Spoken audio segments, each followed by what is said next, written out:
The hook bargained, the throne demanded, and Lysara Valor had spent her whole life being the daughter nobody chose to crown. Then her twin vanished hours before a coronation that could ignite a war, and the only thing standing between two empires and total slaughter was a healer who had never worn silk, never lied to a king, and never once been seen by the man she was about to marry under a stolen name. Stay until the end, because the moment Caedric Ashthorn looks into her eyes and realizes the woman beside him is not the woman he was promised, nothing about this empire survives intact. Drop the name of the city you're watching from in the comments. Let's begin. Smoke curled low over the temple gardens of Vialor, an hour before dawn, the kind of gray mist that clung to skin like a second layer of grief. Lysara knelt beside a dying soldier whose lungs rattled with infection, her hands steady even as her mind screamed at her to run from the sound of boots crashing through the outer hedges. She had heard the boots before sunrise broke the sky into orange wounds. She had counted them. 6 men, armored, moving without the discipline of temple guards. "Hold still," she told the soldier, though her voice cracked at the edges. "You'll bleed worse if you fight me." He didn't answer. He was already gone, his chest stuttering once more before falling silent beneath her palm. She closed his eyes with 2 fingers, the way her mother had taught her before her mother had been taught to stop speaking of mothers at all. The boots stopped at the garden gate. Lysara Valor. She didn't turn at first. There was a particular kind of fear that didn't announce itself with screaming, the kind that settled into the spine like ice water and made a person very, very calm. She wiped her hands on her healer's apron, leaving twin smears of another man's blood, and finally lifted her eyes toward the men filling the gateway like a wall of iron. "You have the wrong sister," she said. "Seraphine is in the palace. This is a temple. We don't host nobility here." The lead guard, a broad man with a scar bisecting one eyebrow, didn't blink. "Princess Seraphine is missing." The words landed like a slap. "Missing," Lysara repeated, testing the shape of it. "Missing how?" "That is not your concern. It is entirely my concern if you've come to my garden at dawn, flanked by armed men." The scarred guard's jaw flexed. He was uncomfortable, she realized, uncomfortable in a way soldiers rarely allowed themselves to be. That discomfort told her more than his words ever could. "The coronation is in 9 days," he said. "The alliance with King Caedric Ashthorn cannot fail. You will come with us." "I'm a healer. I tend wounds and broken bones. I don't sit thrones." "You have her face." 3 words. They hollowed out the air in her lungs. She had spent 26 years being told she was the lesser shadow of her sister, the spare copy nobody wanted printed twice, hidden in temple robes while Seraphine wore crowns and command. Now, in the space of one sentence, that erasure had become her only value. "No," Lysara said. The guard's hand moved to his hilt, not drawing, only resting there, a silent argument she understood without translation. "This isn't a request." She thought briefly, viciously, of running, of disappearing into the forest paths she knew better than the lines of her own palm. But the temple behind her held 40 sick and dying people who depended on the healers who remained, and somewhere beneath the panic clawing up her ribs, a colder truth surfaced. If she refused, soldiers would drag her anyway, and the temple would burn for housing a fugitive. If she walked, at least she walked with her spine straight. "Give me a moment to wash," she said. It wasn't permission they offered. It was patience they were running out of. The carriage ride to the palace took 4 hours, and during every minute of it, Lysara cataloged every detail of her sister's life, as if cramming for an execution. She had visited the palace exactly twice in her life, both times slipping through servant corridors to avoid notice, both times leaving with her ribs aching from how tightly she'd held her own breath. Now the carriage rattled through the front gates, past iron-wrought eagles taller than men, past banners the color of dried blood bearing the Valor sigil, and Lysara understood with sudden brutal clarity that she was not entering a palace. She was entering a cage built from marble and expectation. A woman with silver hair and a face carved from disapproval met her at the carriage door. Magistra Hollis, head of the royal court's protocol division, did not bow. She simply assessed Lysara the way a butcher assessed meat. You're thinner than her, Hollis said. And your hands are calloused. We'll need gloves for the coronation banquet. I haven't agreed to anything. You agreed the moment you got in the carriage. Hollis turned, expecting to be followed, already walking toward the palace doors. King Cadric Ashthorne arrives in 3 days for the formal introduction ceremony preceding the coronation. You will be ready. Ready for what exactly? To lie to an entire empire? Hollis stopped. For the first time, something like sympathy flickered across her composed face, gone as quickly as it appeared. To survive, she said. Your sister vanished 2 nights ago. No ransom note, no body, no witnesses. If the Arendor court learns the bride they were promised has disappeared days before the alliance is sealed, they will assume betrayal, and they will retaliate with steel instead of questions. You're the only thing standing between an unfinished wedding and a war that will erase both our kingdoms. The words hit harder than any threat could have. And if I refuse? Then explain to the dying men in your temple why their healer chose her own comfort over their survival, because that is precisely what an invasion will cost them. Lysara said nothing. There was nothing left to say. Hollis had already turned the corner toward the royal wing, her footsteps echoing like a verdict. They spent 3 days transforming her. Posture instructors broke her shoulders into the rigid line of nobility. Voice coaches stripped the warmth from her vowels and replaced it with the clipped authority expected of future queens. A woman with cold fingers and colder eyes redesigned her eyebrows. Her hairline, even the calluses on her palms, were sanded down with pumice until her hands looked softer, more useless, more royal.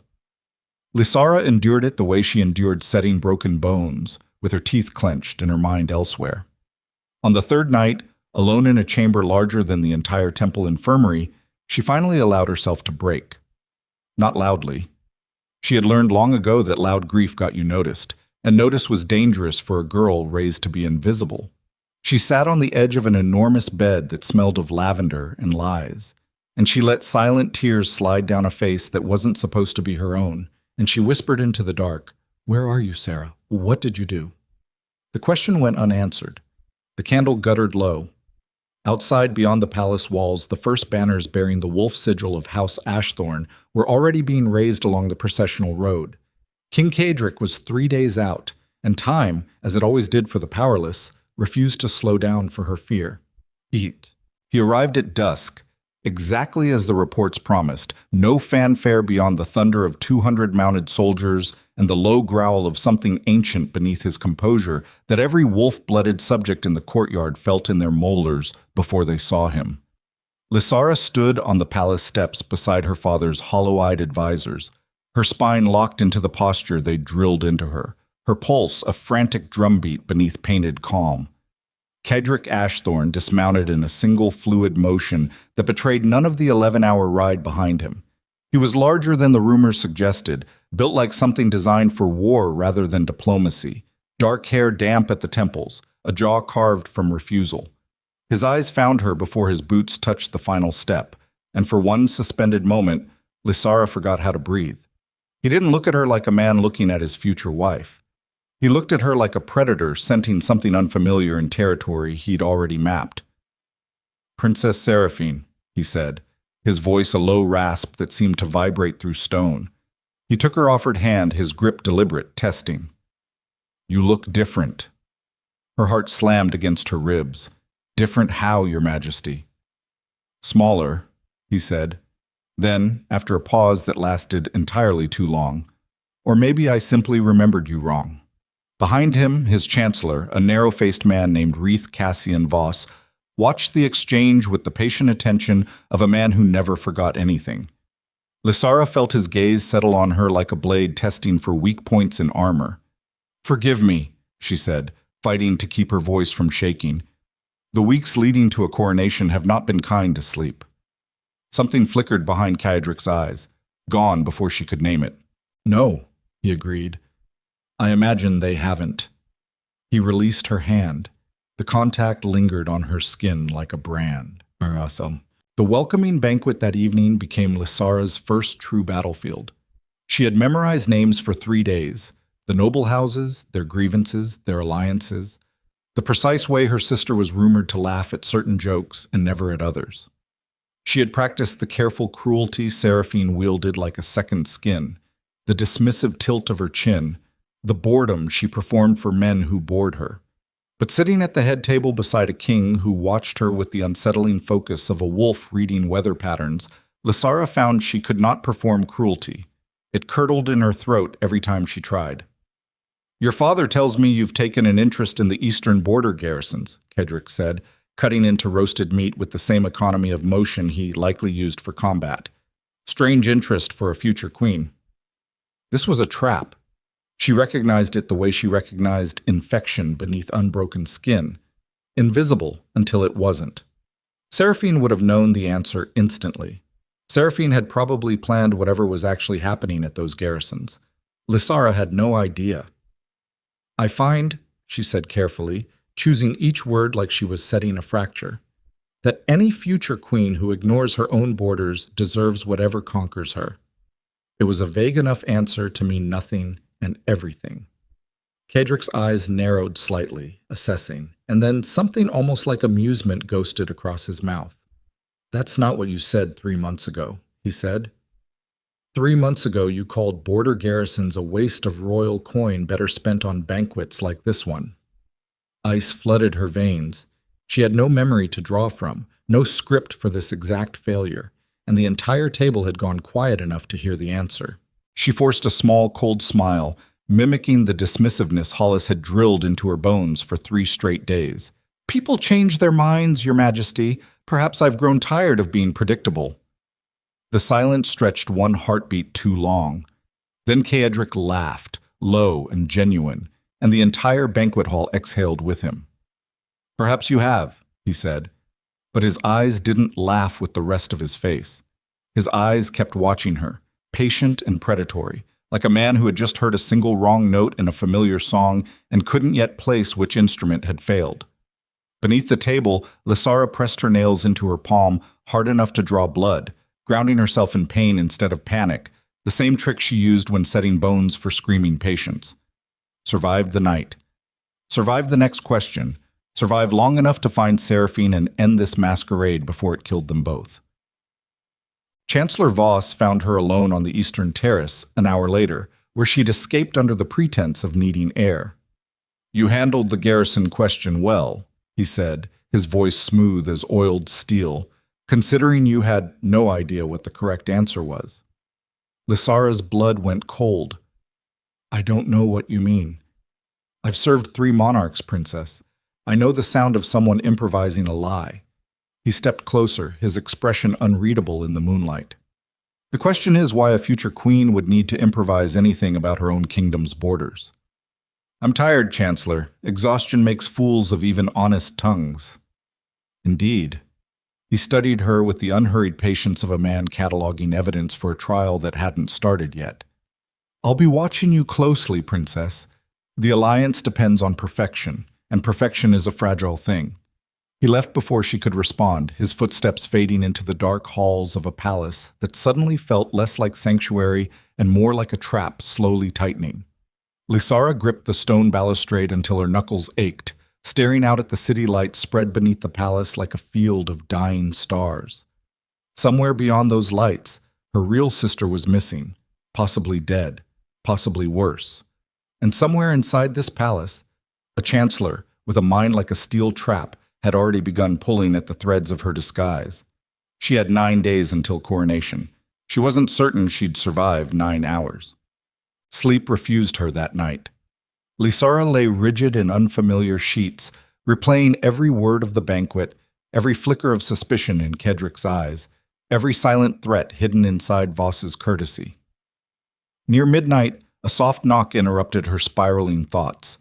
She opened the door to find a young servant girl, barely 16, clutching a folded parchment with trembling hands. "For you, Princess," the girl whispered. "A messenger left it at the kitchen gate. Said it was urgent." Lysara took the parchment, her healer's instincts immediately noting the girl's racing pulse visible at her throat, the sheen of fear sweat on her brow. "Who sent this?" "I don't know, Princess. He wore no house colors. Just told me to make sure it reached you, and only you." The girl fled before Lysara could ask anything further. Alone again, Lysara broke the wax seal with unsteady fingers. The handwriting inside was unmistakably Seraphine's, slanted and impatient, the same hand that had scrawled angry letters to their father for decades. "I'm alive. Don't trust Voss. Don't trust the engagement. The wedding was never meant to bring peace. Find the Eastern ledgers before the coronation or everything burns. I'm sorry I left you to wear my mistakes." Lysara read it 3 times, her hands shaking harder with each pass. Her sister was alive. Her sister had run, not been taken. And whatever Seraphine had discovered was dangerous enough to make her abandon a crown, a kingdom, and a sister she'd never once protected from anything in 26 years. The wedding was never meant to bring peace. The words echoed through Lysara's skull like a death knell. She folded the parchment small enough to hide inside her sleeve, her mind already racing toward the Eastern ledgers, toward truths buried somewhere in this palace of polished lies, and toward a king whose growing suspicion might be the only thing standing between her and the answers she desperately needed. Outside her window, the wolf banners of House Ashthorne snapped in the night wind like teeth-catching moonlight. The following morning brought formal court proceedings, a tedious procession of nobles offering congratulations dripping with calculated venom. Lysara endured it with practiced stillness, her mind half present, half consumed by Seraphine's warning. Don't trust the engagement. She studied Cedric across the throne room, watching him dismantle petitions and grievances with brutal efficiency, his rule built on decisiveness rather than cruelty, exactly as the reports described. He didn't relish power. He wielded it like a tool, sharp and necessary, nothing wasted. It made him more dangerous, not less. A cruel king could be predicted. A just king who happened to be ruthless when justice demanded it was something else entirely. When the final petitioner left, Cedric's attention shifted to her with unsettling precision. "Walk with me," he said. Not a request. The throne room emptied at his unspoken command, leaving only the 2 of them and the echo of their footsteps against marble older than either kingdom's current bloodline. "You've been distracted since the banquet," he said once they reached a private corridor lined with portraits of dead Ashthorne kings, their painted eyes following the conversation like silent judges. "Forgive me. Pre-coronation nerves. You don't strike me as someone who gets nervous." His gaze cut sideways, assessing. "You strike me as someone hiding something." Her pulse spiked. That's a bold accusation for a future husband to make. "I'm not accusing, I'm observing." He stopped walking, turning to face her fully, close enough that she could see the faint scar bisecting his left eyebrow, close enough to smell rain and steel beneath the formal cologne. "I've spent my life reading men before they draw their blades. I'm rarely wrong about what I see in someone's eyes. And what do you see in mine?" He studied her for a long, unbearable moment. "Fear," he said finally, "but not the fear of a woman marrying a stranger. Something else. Something older." Lysara's breath caught. She forced her expression into something resembling boredom, the mask Seraphine wore so effortlessly, though her heart hammered loud enough she feared he might hear it. "Perhaps your Majesty simply isn't as skilled at reading people as he believes." A slow, dangerous smile crossed his face. "Perhaps," he said. "Or perhaps you're better at hiding than I expected." He turned and walked away before she could craft a response, leaving her standing alone beneath the painted stairs of dead kings, her hands trembling at her sides. She was running out of road. Whatever careful distance she'd hoped to maintain between herself and a king built for hunting secrets was collapsing faster than she could rebuild it. 9 days had become 8, and the wolf had already caught her scent. That night, unable to sleep, Lysara slipped from her chamber wrapped in a borrowed cloak, navigating the palace's eastern wing by memory of corridors she'd only studied on smuggled maps. Seraphine's letter mentioned Eastern ledgers, and if any record of her sister's discoveries existed, it would be buried in the Treasury archives near the old border command offices. The archive door stood locked, predictably, but Lysara had spent years picking locks on temple medicine cabinets when supplies ran short and bureaucracy ran slow. Her fingers worked the mechanism with practiced patience until the lock surrendered with a soft click. Inside, dust-choked shelves stretched into shadow, ledgers stacked by year, by garrison, by treaty. She lit a single candle stub and began searching, her hands shaking with urgency rather than cold. She found it an hour later, tucked behind a false panel in the Eastern Garrison ledger, exactly where a healer's intuition for hidden wounds told her to look. A second set of records. Military supply manifests routing weapons and grain through southern trade roads under false merchant seals, the volume far exceeding anything a peaceful alliance required. Troop movement schedules disguised as census reports. And beneath it all, a single unsigned letter outlining a strategy too horrifying to misread. The marriage alliance was never meant to secure peace between two equal kingdoms. It was meant to position Vaelor forces inside Arendor's borders under the guise of diplomatic envoys, weakening Arendor's eastern defenses from within, while the wedding celebrations distracted the court, clearing the path for a coordinated invasion timed to strike during the chaos of coronation festivities. Her own father intended to use his daughter's marriage as the opening blade in a war that would slaughter the very people now welcoming her with banquets and crowns. Lysara's stomach revolted. She pressed a trembling hand over her mouth, fighting the urge to be sick among the ancient parchments. This was what Seraphine discovered.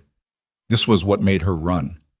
This was the truth that would either save Arendor or destroy whatever fragile trust Lysara had begun building with a king who was somehow, impossibly, beginning to see through her disguise anyway. A floorboard creaked behind her. She spun, candle flame guttering wildly, heart launching into her throat. Chancellor Voss stood in the doorway, his expression carved from granite, his eyes flicking from her face to the ledgers spread across the table with terrible understanding. "Interesting hour for research, Princess," he said softly. "Or should I say, Healer Lysara?" The candle nearly slipped from her fingers. He knew. "I don't know what you're talking about," she managed, though her voice betrayed her with its tremor. Voss stepped fully into the archive, closing the door behind him with deliberate quiet, sealing them both inside the dust and candlelight and catastrophe. "I've suspected since the banquet," he said. "Your sister has a tell when she lies, a particular tilt of her chin. You don't have it. You have an entirely different tell, something far more honest, which is precisely how I knew you weren't her." "Then why haven't you told the king?" "Because," Voss said, his voice dropping lower, "I needed to know why a temple healer would risk her life impersonating a princess days before her coronation. And now," he gestured toward the spread ledgers, "I understand perfectly." Lysara's mind raced through possibilities, none of them survivable. "If you expose me, you expose the invasion plot too. The king will know his entire alliance was built on betrayal." "Yes," Voss agreed. "He will. And if you stay silent?" The Chancellor's expression remained unreadable. "Then we have a conversation about exactly how much you're willing to risk to stop a war neither of us wants, Princess.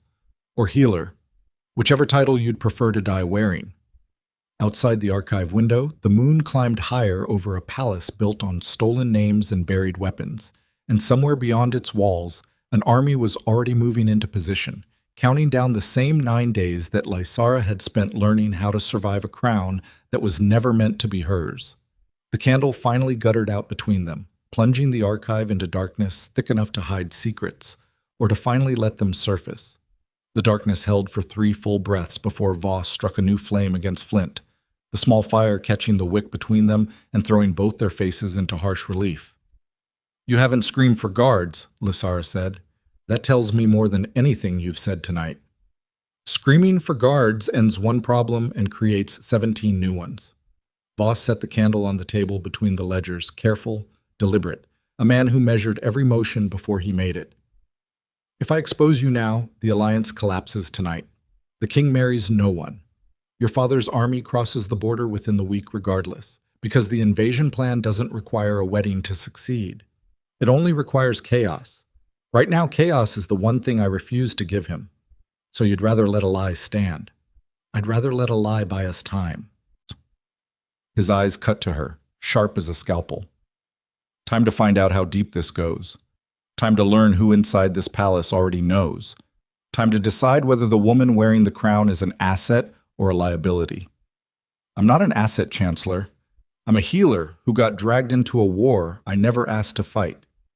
You're whatever this kingdom needs you to be until the moment you stop being useful.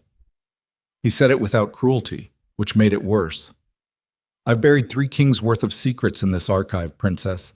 I know exactly what survival costs, and I know the cost rises every hour you stand here arguing with me instead of telling me what else you found. Lysara's hand drifted unconsciously to her sleeve, to the folded letter hidden against her wrist, Seraphine's warning burning through fabric like a brand. She didn't trust this man. She didn't trust anyone wearing a crown's colors in this palace. But the manifests on the table between them were real. The false merchant seals were real, and real things didn't care whether she trusted the man who'd found her standing over them. There's a letter, she said finally. From my sister. She found this before I did. She ran rather than wear a crown built on a lie this size. Where is she now? I don't know. Hiding. Alive, as of 2 days ago.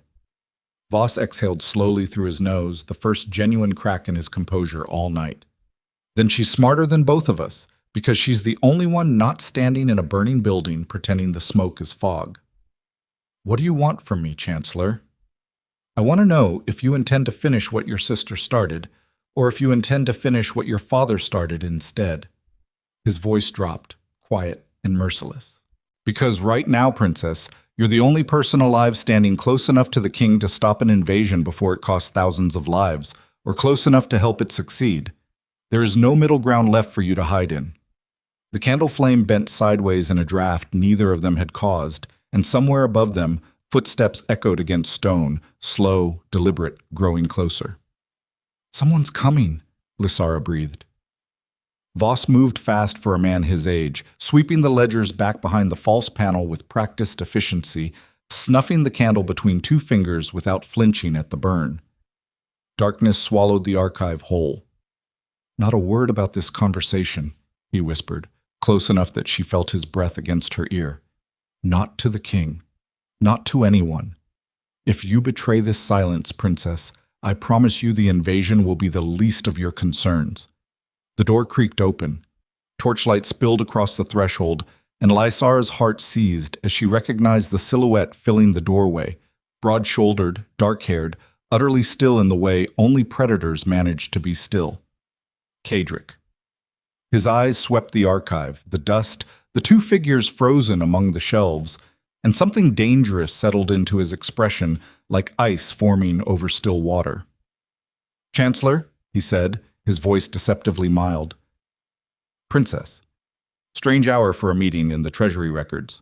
Voss recovered first, his composure sliding back into place like armor. Insomnia, Your Majesty. The princess and I crossed paths discussing wedding logistics. Trade routes for the coronation feast require updated tariff documentation. At midnight. Coronations rarely respect convenient hours. Kedrick's gaze shifted to Lysara, lingering, weighing, his nostrils flaring slightly as though testing the air for something words couldn't reveal. She forced herself to hold his stare, forced her pulse to slow through sheer will, the same trick she used when a patient's family watched her hands shake over a wound too deep to promise survival. You're trembling, he said.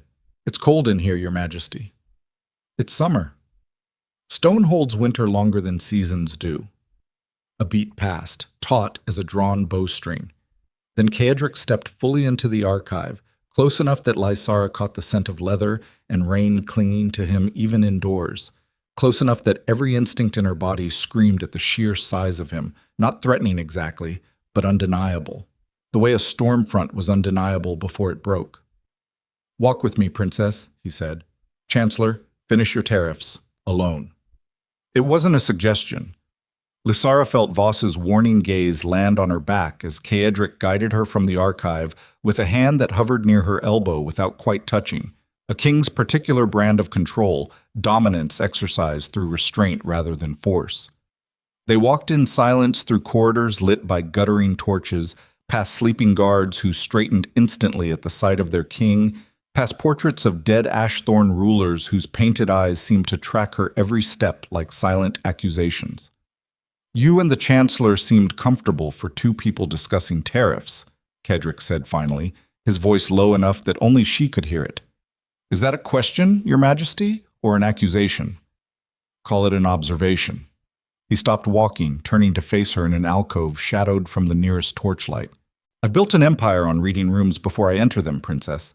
I knew something was wrong the second I crossed that threshold. The air held too much weight for tariff talk. Lysara's pulse hammered, but she kept her chin level, kept her voice steady, even as her body screamed warnings down every nerve. Perhaps your Majesty assigns too much weight to silence. Or perhaps you're better at lying than I initially gave you credit for. The words landed like a blow she'd been braced for and still failed to absorb cleanly. She opened her mouth to deny it, some practiced phrase about exhaustion or nerves.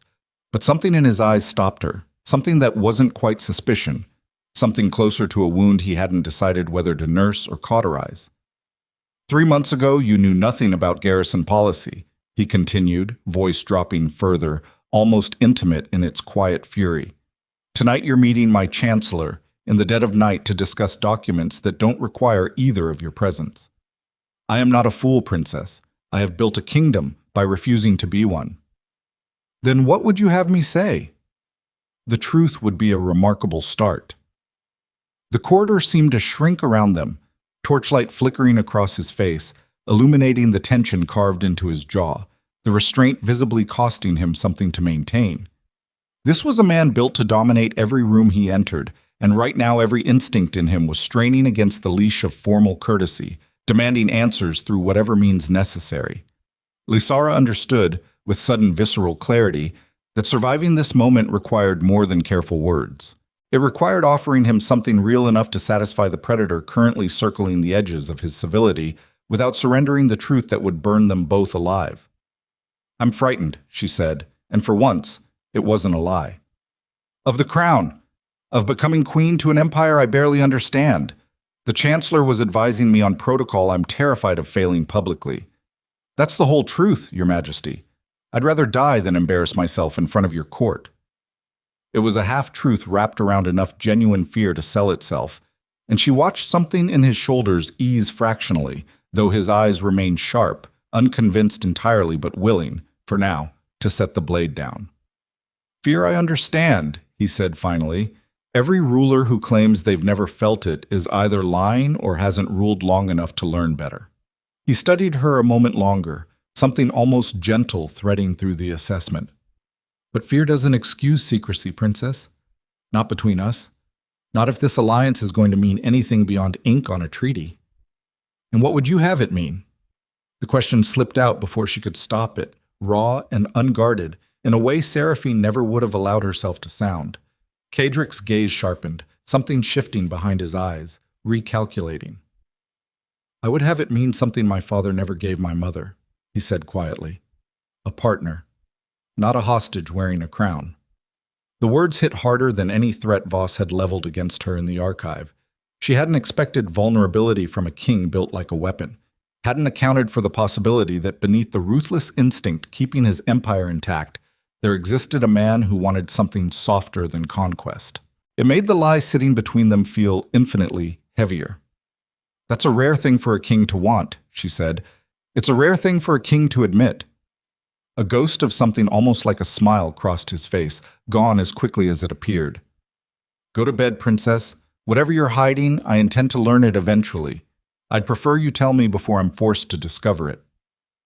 He left her standing alone in the alcove, his footsteps fading into the dark palace halls, and Lysara pressed both hands against the cold stone wall, finally allowing her knees to shake now that no one remained to witness the weakness. She had survived another night. The cost of survival kept climbing. Morning brought a summons she hadn't anticipated, a formal invitation to accompany the king on an inspection of the eastern training grounds, where Arendor's elite guard drilled beneath a sun, already merciless by mid-morning. Lysara dressed in riding clothes that felt foreign against skin accustomed to healer's robes, her borrowed boots pinching with every step toward the courtyard. Kadrick waited beside 2 horses, his own black destrier and a smaller gray mare clearly selected for a rider unaccustomed to the saddle. He watched her approach with an assessing patience that made her skin prickle. You ride? He asked. Poorly. Honest, at least. He offered no hand to help her mount, simply watched as she struggled into the saddle with the stiff dignity of someone determined not to embarrass herself further. We'll keep the pace slow. They rode in silence through palace grounds, transitioning into open fields where soldiers ran drills in tight formations, swords flashing under sunlight, voices barking commands that echoed off distant tree lines. Lysara watched the choreographed violence with the clinical eye of someone who'd spent years stitching together the aftermath of exactly this kind of training. You flinch, Kadric observed, at the sound of steel. I've spent my life closing wounds, not opening them. The sound reminds me of work, not glory. Most royals find it inspiring. Most royals have never held a man's intestines while he screams for his mother. The words left her before she could measure their wisdom, raw and unfiltered, born from exhaustion rather than strategy. Kadric's head turned sharply toward her, surprise flickering across features usually locked into careful control. That's an oddly specific image for a princess. Heat flooded her face. She'd slipped, badly, the kind of slip that came from forgetting the mask for half a heartbeat too long. I've toured the temple infirmaries, she said quickly, recovering. Charity work. The crown encourages it for unmarried daughters with too much time and too little purpose. Strange charity, to describe wounds with such precision. I have a healer's memory for detail. It served me well in negotiations. He studied her for a long moment, the silence stretching taut enough to snap, and then, mercifully, he let it go, turning his attention back toward the training fields with an expression she couldn't fully read. The Eastern garrison reports troubling movement along the southern trade roads, he said, instead, and Lysara's stomach dropped at the casual mention of exactly the territory hiding her father's smuggled weapons. Merchant caravans larger than usual, unusual cargo manifests. My border scouts can't determine the source. She kept her face carefully neutral, every instinct screaming at her to deflect, to redirect, to protect the secret currently threatening to unravel everything. Perhaps simple trade increase? Coronation festivities often draw merchants hoping to profit from celebration. Perhaps. He didn't sound convinced. Or perhaps something less innocent moves beneath the surface of polite alliance.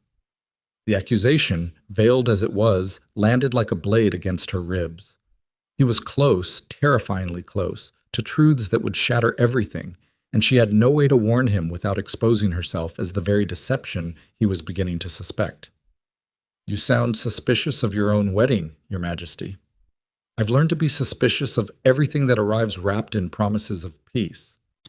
His eyes cut toward her, sharp and assessing. Empires don't fall to obvious enemies, Princess. They fall to the one smiling beside them at the altar. The words hung between them like a verdict, and Lysara felt the full weight of her impossible position settle deeper into her bones. She was sitting beside the very man her father intended to destroy, watching him circle closer to a truth that would end them both. And every day she remained silent, dragged her further from rescuer and closer to co-conspirator in a crime she hadn't chosen but could no longer claim ignorance of. Chebk. That evening, alone in her chamber, Lysara finally allowed herself to study the second letter Seraphine had smuggled to her, this one delivered by a different servant, folded inside a basket of laundered linens with the same hurried, slanted handwriting. They'll move within the week. Father has already positioned forces along the southern trade corridor disguised as merchant caravans. The coronation festivities provide cover for the final breach. Voss suspects something but doesn't yet have proof. You must find the command seal hidden in the western tower before the coronation. It carries proof of Father's signature ordering the invasion. Burn it or use it, but find it before they realize you know. Lysara's hands shook as she folded the letter back into its hiding place. The western tower stood locked behind ceremonial guard rotation, accessible only during specific hours when the changing of the watch left a narrow window of unsupervised access. She'd need to move tomorrow night, during the pre-coronation feast when the entire court's attention would be consumed by celebration. A knock interrupted her planning, sharp and unmistakably impatient. She opened the door to find Voss standing in the corridor, his expression grim in the torchlight. "We need to talk," he said, stepping inside without waiting for invitation, closing the door behind him with deliberate quiet. "I've confirmed what the ledger suggested. 3 merchant caravans crossed the southern border yesterday carrying cargo manifests that don't match their stated goods. I had a scout intercept 1 crate." And? Crossbow bolts disguised as grain shipments, enough to arm a battalion. The confirmation hit harder than she'd expected, even having already seen the evidence herself. My sister's letter says they'll move within the week, during the coronation festivities. Then we have less time than I thought. Voss's jaw tightened, calculation visible behind his eyes. The king needs to know, princess. Not eventually. Now. If he learns the truth before we have proof beyond ledgers and intercepted crates, he'll assume the entire Valor bloodline orchestrated this, myself included. I'll be executed as a spy before I finish the sentence explaining myself.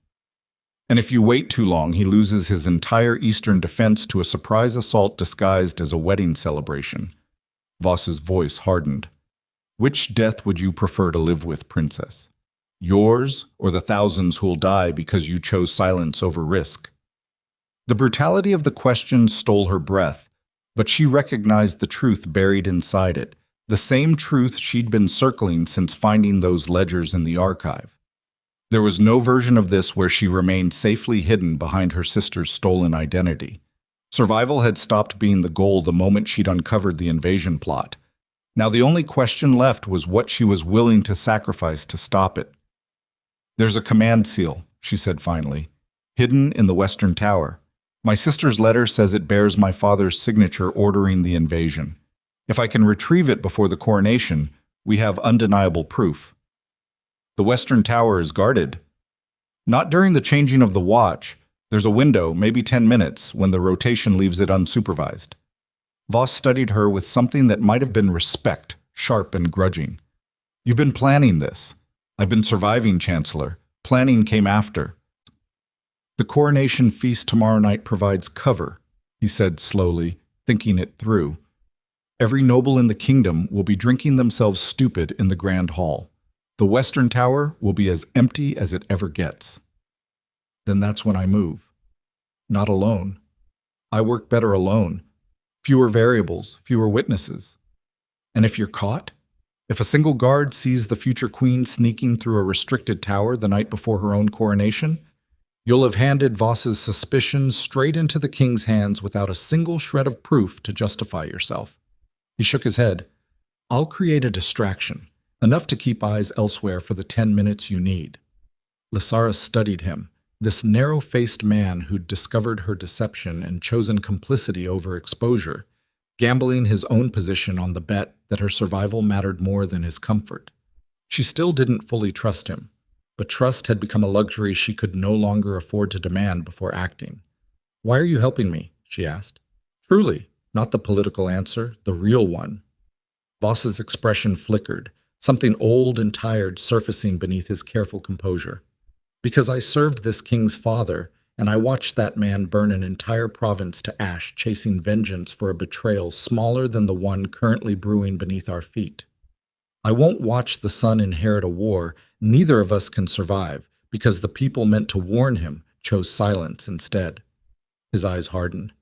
And because somewhere beneath whatever lie you're wearing, princess, I believe you'd rather save this kingdom than watch it burn. I'm gambling my life on that belief. Don't make me regret it. He left without waiting for her response, his footsteps fading down the corridor, leaving Lysara alone with a plan that could either save an empire or end her life before sunrise broke over her stolen crown. The coronation feast began at dusk. The grand hall blazing with torchlight and music, nobles draped in silk and ambition circling each other with the practiced cruelty of court politics dressed in celebrations clothing. Lysara sat beside Kaedric at the head table, performing serenity while her pulse hammered beneath painted composure, counting minutes until the changing of the watch. You're quiet tonight, Kaedric observed, leaning close enough that his voice carried only to her. Pre-coronation nerves, Your Majesty. Tomorrow I become queen of an empire I'm still learning to navigate. You'll navigate it well. His eyes studied her with an intensity that made her chest tighten. I've watched you these past days, princess. Whatever fear you carry, you wear it like armor rather than weakness. That's rarer than you realize. The compliment landed harder than any accusation could have, precisely because it was genuine. Precisely because some traitorous part of her chest warmed at his approval despite everything built on lies between them. Across the hall, Voss caught her eye briefly, a single nod confirming the watch rotation approached. Lysara's stomach clenched. "Forgive me," she said, rising from the table with practiced grace. "The wine has settled poorly. I need air before the toasts begin." Cadrick's gaze followed her with something sharper than polite concern, but he didn't move to stop her, merely watched as she navigated through the crowded hall toward the side corridors, every step measured against the screaming urgency clawing beneath her ribs. Behind her, she heard Voss's voice rise suddenly, sharp and commanding, addressing the gathered nobility about some urgent matter requiring the king's immediate attention regarding border garrison funding, his timing precise enough to draw every eye in the hall, including Cadrick's, away from her departure. She moved fast through empty corridors, her borrowed slippers silent against stone, her heart a frantic drum counting down the 10 minutes Voss had promised her. The western tower loomed ahead, its door unguarded exactly as predicted, the watch rotation leaving its usual sentries empty for the narrow window between shifts. Inside, the tower stairwell spiraled upward into darkness, and Lysara climbed with burning lungs and shaking hands, her single candle throwing wild shadows against ancient stone. At the top, a small chamber held exactly what Seraphine's letter promised, a locked chest bearing the Valor royal seal, hidden beneath a loose floorboard that gave way to her searching fingers. She broke the lock with a hairpin and desperate patience, her hands slick with sweat, and inside found exactly what she'd prayed not to find and desperately needed to see. A formal command seal bearing her father's signature dated 3 weeks prior, ordering troop mobilization along the southern corridor under the guise of merchant escort, timed precisely for the week of the coronation. Proof. Undeniable, damning proof. She wrapped the seal in cloth and tucked it against her ribs beneath her gown, her hands shaking so violently she nearly dropped the candle navigating back down the spiral stairs. At the tower door she paused, steadying her breathing, smoothing her expression back into the mask she'd worn for 9 increasingly impossible days. She stepped back into the corridor and froze. Cadrick stood waiting, arms crossed, his expression unreadable in the flickering torchlight, blocking the only path back toward the grand hall. "The western tower," he said quietly, "has been locked for 3 years, Princess, since before I inherited this throne. Tell me what you were doing inside it." The proof pressed against her ribs like a brand, the seal that could save an empire or condemn her as a spy depending entirely on whether the man before her chose to believe whatever explanation she offered next. There was no version of this moment that allowed for another lie. She had run out of road, run out of disguises, run out of careful half-truths capable of satisfying a king who had spent his entire reign learning to read exactly this kind of cornered desperation.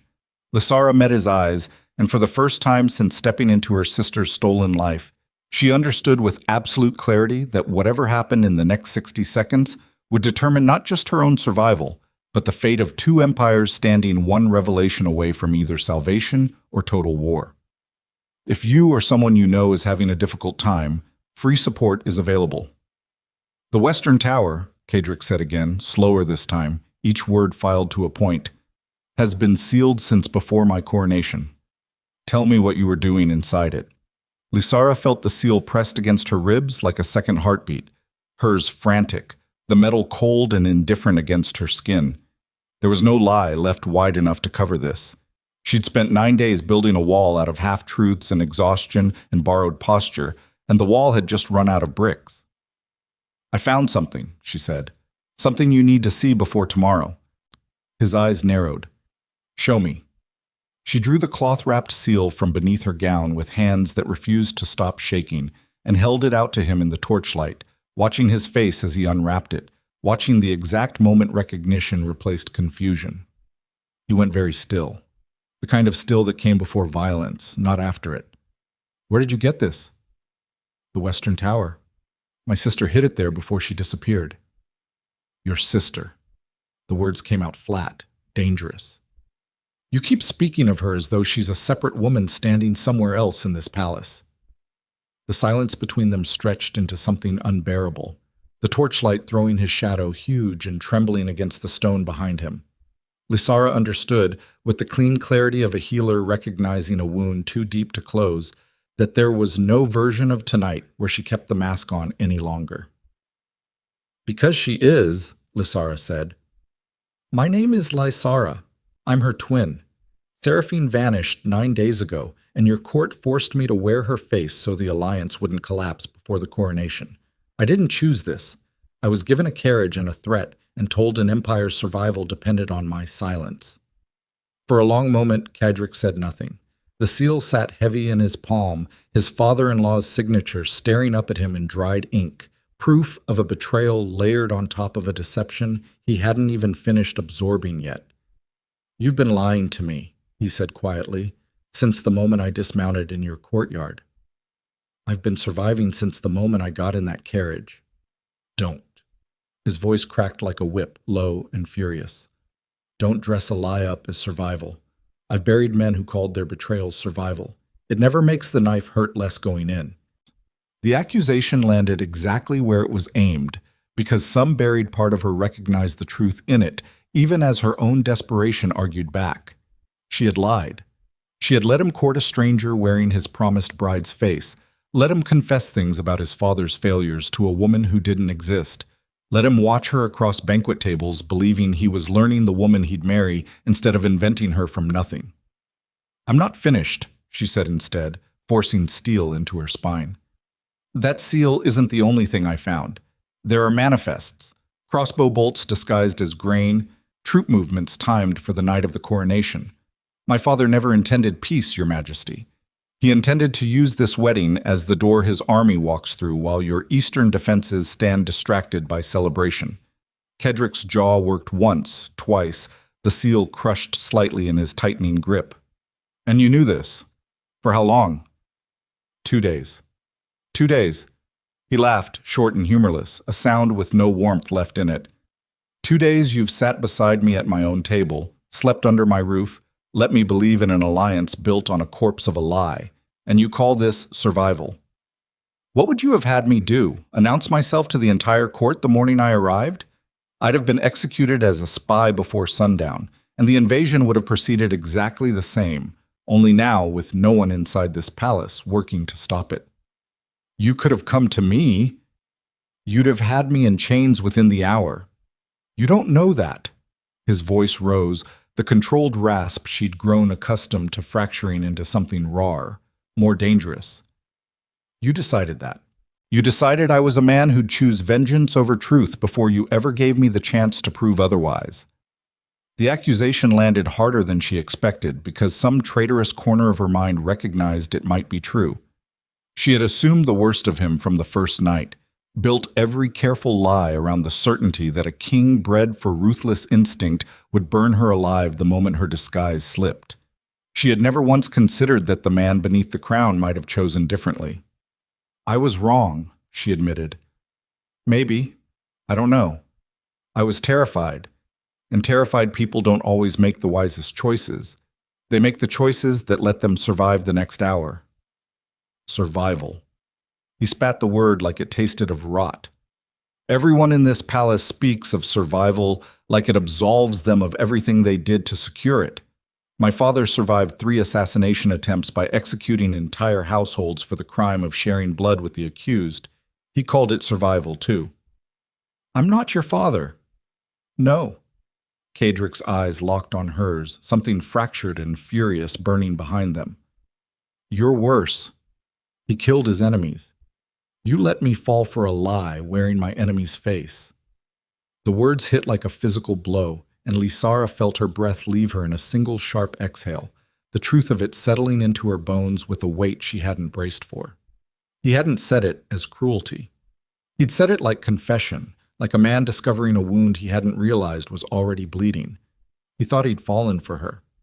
Past tense, already grieving something he hadn't yet allowed himself to name. Cadric, don't. His voice dropped to something quieter and infinitely more dangerous than shouting. Don't use my name like you've earned the right to it. Footsteps echoed from the stairwell below, hurried and heavy, and both of them turned as a palace guard rounded the corner, breathless, his face pale with the particular urgency that only catastrophe produced. Your Majesty, the guard gasped. Chancellor Voss requests your immediate presence in the war room. Scouts report movement along the southern border, significant movement.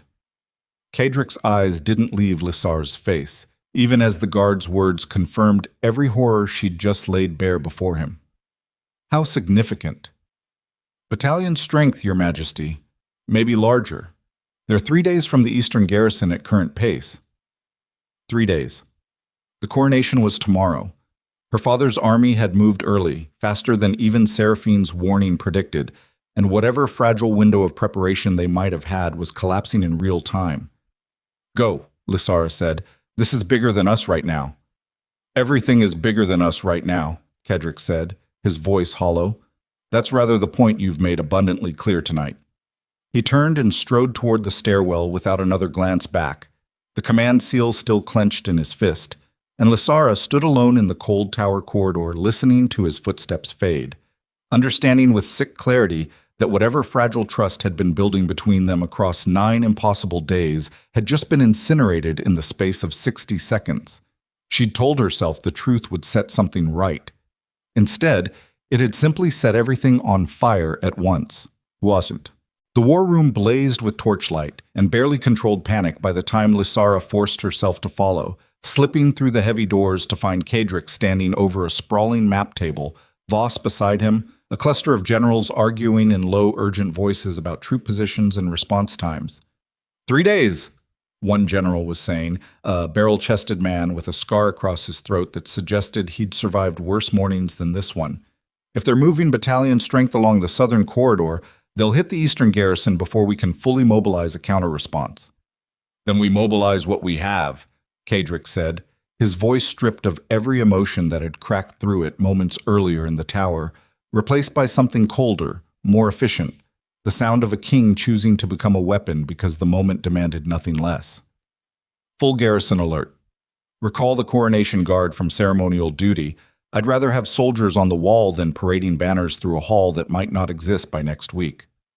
Your Majesty, canceling the coronation guard sends a message to every noble house watching that the alliance has already failed.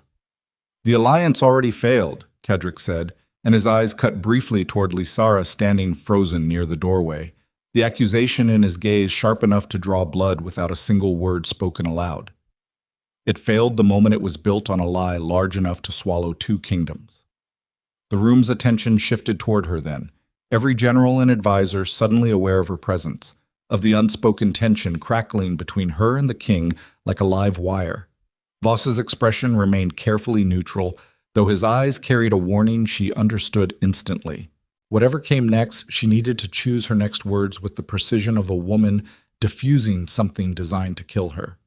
Your Majesty, she said, stepping forward despite every instinct screaming at her to flee. I can help. Can you? His tone carried no warmth, no invitation. And how exactly does a temple healer wearing her sister's stolen crown intend to help repel an invasion her own father orchestrated? The barrel-chested general's eyes widened. Around the table, murmurs rippled through the assembled officers, confusion curdling rapidly into suspicion. I know the manifests, Lissara said, refusing to let her voice shake despite the room's collective hostility pressing against her like a physical weight. I know which trade roads they've been using to move weapons. I know the timeline my father set. The coronation chaos was meant to provide cover for the breach. That knowledge is useful, Your Majesty, whether you trust the woman delivering it or not. Convenient knowledge, Voss interjected smoothly, though something in his tone suggested he was offering her a lifeline disguised as skepticism, for someone who claims to have only discovered this conspiracy 2 days ago. I discovered it because my sister risked everything to warn me before she disappeared, Lissara said. She found the same manifests I found. She ran rather than wear a crown built on her own father's betrayal. I'm not the architect of this invasion, Chancellor. I'm the woman trying to stop it from inside a palace that has every reason to assume I'm the enemy. Kedrick studied her across the war table, his expression unreadable, the command seal still resting beside the unrolled maps where he'd set it down, evidence of treachery sitting inches from evidence of a different kind of desperate honesty. Prove it, he said finally. Tell my generals everything you know about the Southern Trade Corridor, every manifest, every timeline, every detail your sister's letters provided. If your knowledge proves accurate and useful, perhaps that buys you the chance to finish this conversation as something other than a hostage. It wasn't trust. It wasn't even close to forgiveness. But it was a door left open by a fraction of an inch, and Lysara understood that surviving the next several hours meant walking through it with everything she had. She moved to the map table, her finger tracing the southern corridor from memory, and began speaking with the precise clinical detail she usually reserved for diagnosing wounds. Except now the wound bleeding out before her was an entire kingdom's worth of trust, and the only medicine available was the brutal truth she'd spent 9 days too terrified to offer. The briefing stretched past midnight, generals dispatching riders, the war room slowly emptying as orders rippled outward into the dark palace and beyond its walls toward garrisons bracing for an attack that would arrive in days rather than weeks.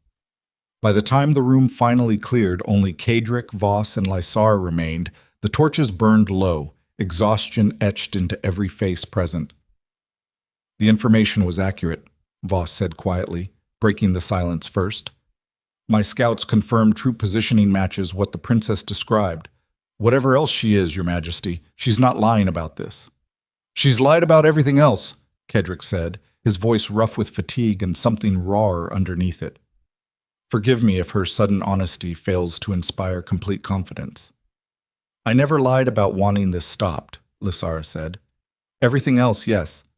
I lied about my name, my face, my entire existence within these walls. But I never once lied about wanting to prevent the bloodshed my father intends to unleash. That much has been true since the moment I read my sister's first letter. Kedrick finally looked at her fully, the war room's dying torchlight carving harsh shadows across his face. Exhaustion and fury and something far more complicated tangled together behind his eyes. Why does that matter to you, truly?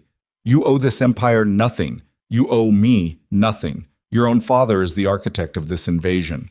By every right of blood and loyalty, you should be standing beside him, not warning his enemy. The question landed somewhere deep and unguarded, somewhere Lysara hadn't expected to be asked to answer honestly in the middle of a war room reeking of ink and fear.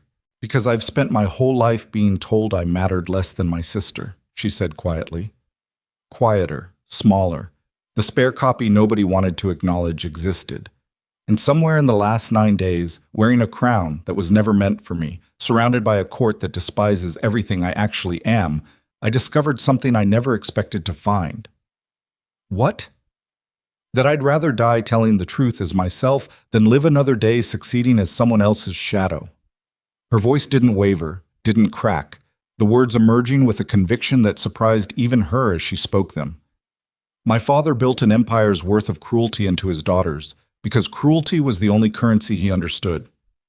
I refuse to spend the rest of my life paying his debts in blood that isn't mine to spill.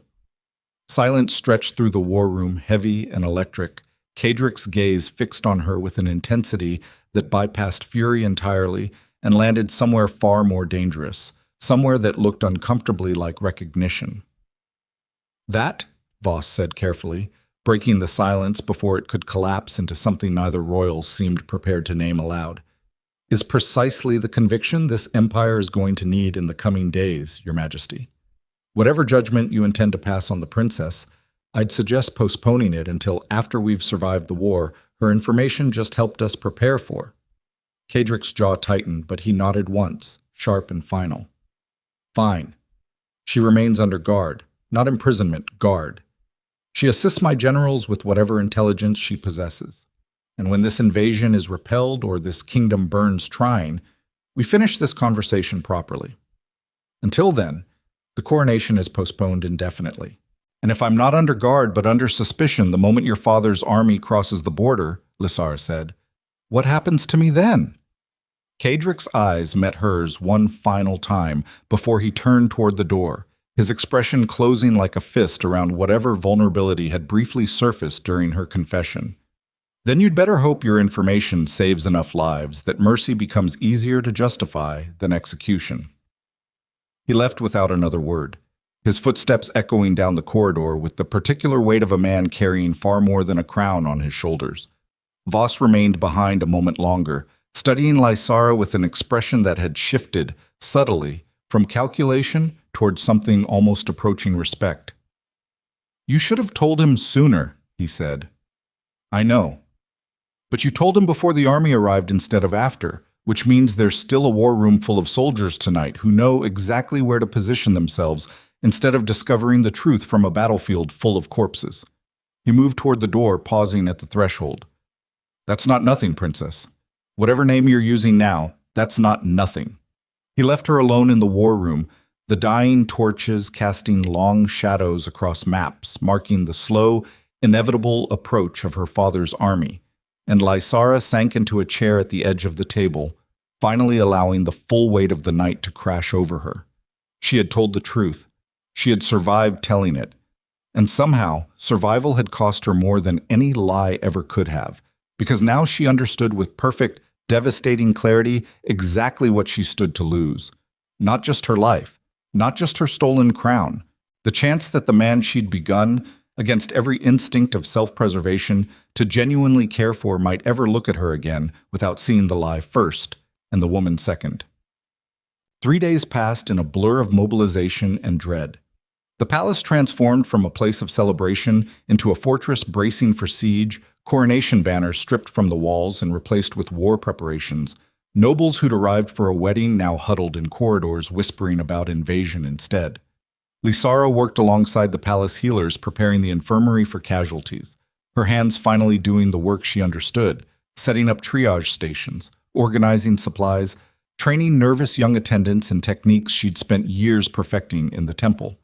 It was the first time since arriving at the palace that she felt something resembling herself, rather than a costume wearing her skin. Kedrick she saw only at distance, commanding preparations with the same brutal efficiency he brought to everything, his eyes finding hers occasionally across crowded courtyards before sliding away, unwilling or unable to hold the contact longer than a heartbeat. The distance between them had calcified into something neither spoke of directly, a wound both were too occupied with larger catastrophes to properly tend. On the third night, with scouts reporting her father's army less than a day from the eastern garrison, Voss found her in the infirmary, his expression grimmer than she'd yet seen it. "There's been a development," he said quietly, drawing her aside from the attendants. "A rider intercepted at the northern checkpoint, carrying a message meant for the king, except it wasn't addressed to him. It was addressed to you." Her stomach dropped. "From who?" Voss produced a sealed letter, the wax stamp unmistakably her father's royal crest, and Lysara's hand shook as she broke the seal, unfolding the parchment to find her father's familiar, commanding script filling the page. "Daughter, I know you've betrayed the timeline to the Ashthorn King. I underestimated your loyalty to a man who isn't your blood. Understand this clearly. The invasion proceeds regardless of what you've revealed, but you have one chance to minimize the bloodshed about to consume both our kingdoms. Convince Caedric Ashthorn to surrender the eastern garrison without resistance, and I will spare the civilian population entirely. Refuse, and I will burn every village between the border and the capital to ash, and the deaths will belong to you as much as to me, because you held the power to prevent them and chose pride over mercy." The letter blurred beneath sudden tears Lysara hadn't realized were falling. Her father wasn't asking her to choose a side anymore. He was demanding she become the instrument of an empire's surrender, weaponizing the very mercy she'd been trying to offer Caedric's people, twisting her conscience into a blade aimed directly at the throat of the man she'd betrayed her own blood to protect. "He wants me to convince Caedric to surrender," she whispered, "or he burns every village between here and the border." Voss's face had gone pale. "If you bring this to the king, he'll see it as exactly what your father intends, proof that you're still your father's instrument, regardless of which truths you've already revealed. And if I don't bring it to him, and the villages burn anyway, I'll have hidden the one piece of information that might have changed his strategy." Lysara pressed the letter against her chest, her mind racing through impossible calculations, lives weighed against trust, trust weighed against survival, every option in front of her demanding a sacrifice she wasn't certain she could afford to make.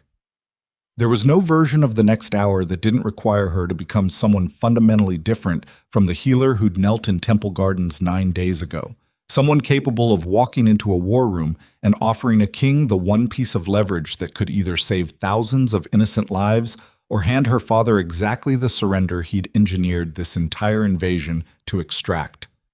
She folded the letter with trembling hands, her decision crystallizing into something cold and certain, despite the fear still hammering through her chest. "Take me to him," she said. "Now, before I lose whatever courage I have left to do what comes next."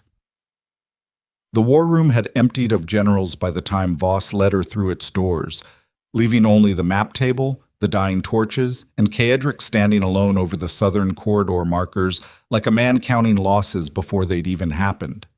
He looked up at the sound of footsteps, his eyes finding hers, and whatever wall had been holding between them for 3 days flickered, just slightly, at the sight of her shaking hands. "What's happened?" he said. Not a question, a demand that already expected the worst. Lysara crossed the room and set her father's letter on the table beside the maps, her fingers trembling so badly the parchment rattled against the wood. "Read it. Then decide whatever you need to decide about me. But read it first." Kaedric's eyes narrowed, but he picked up the letter, and she watched his face change as he read. Watched the muscle in his jaw flex once, twice, watched something violent and controlled settle behind his eyes like a blade sliding home.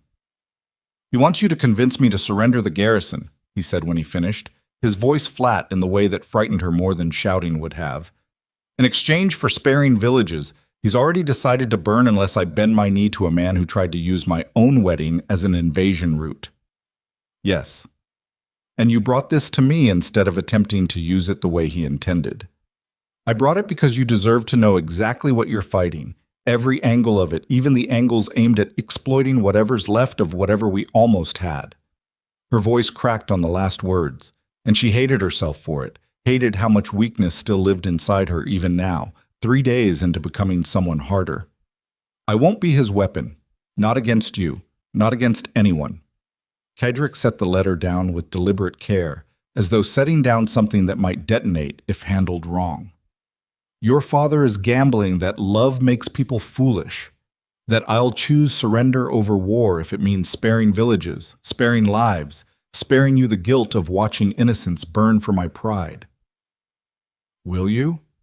The question hung in the torchlit silence between them, and Lysara watched him war with himself, watched the king and the man beneath the crown argue in the tight lines bracketing his mouth, in the white-knuckled grip his hand had taken on the edge of the map table. "No," he said finally, and the word came out rough, dragged up from somewhere that cost him. "Because surrender doesn't save those villages. It only delays their burning until your father decides he's finished using mercy as a leash. Men like him don't stop because you hand them what they ask for. They stop when there's nothing left of you to take." His eyes lifted to hers, hard and certain. "I've watched empires die slow deaths because their kings mistook capitulation for compassion. I won't be the second king in my bloodline to confuse the two." Voss, who'd remained silent near the door, finally spoke. "Then we fight, Your Majesty, but we fight smart. Your father's army outnumbers the eastern garrison nearly 2-to-1 according to the scout reports. A direct confrontation favors them. Then we don't give them a direct confrontation." Kaedric's attention sharpened, the war room transforming around him from a place of grief into a place of calculation, his mind already 3 steps ahead of the conversation.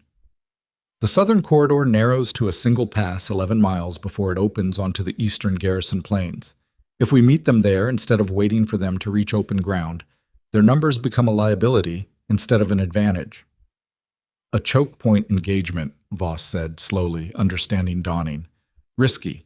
If they break through the pass before our flanking forces arrive, we lose the garrison and the corridor both. Then we make certain they don't break through." Kaedric's gaze cut toward Lysara, something unreadable flickering there, calculation tangled with something raw underneath.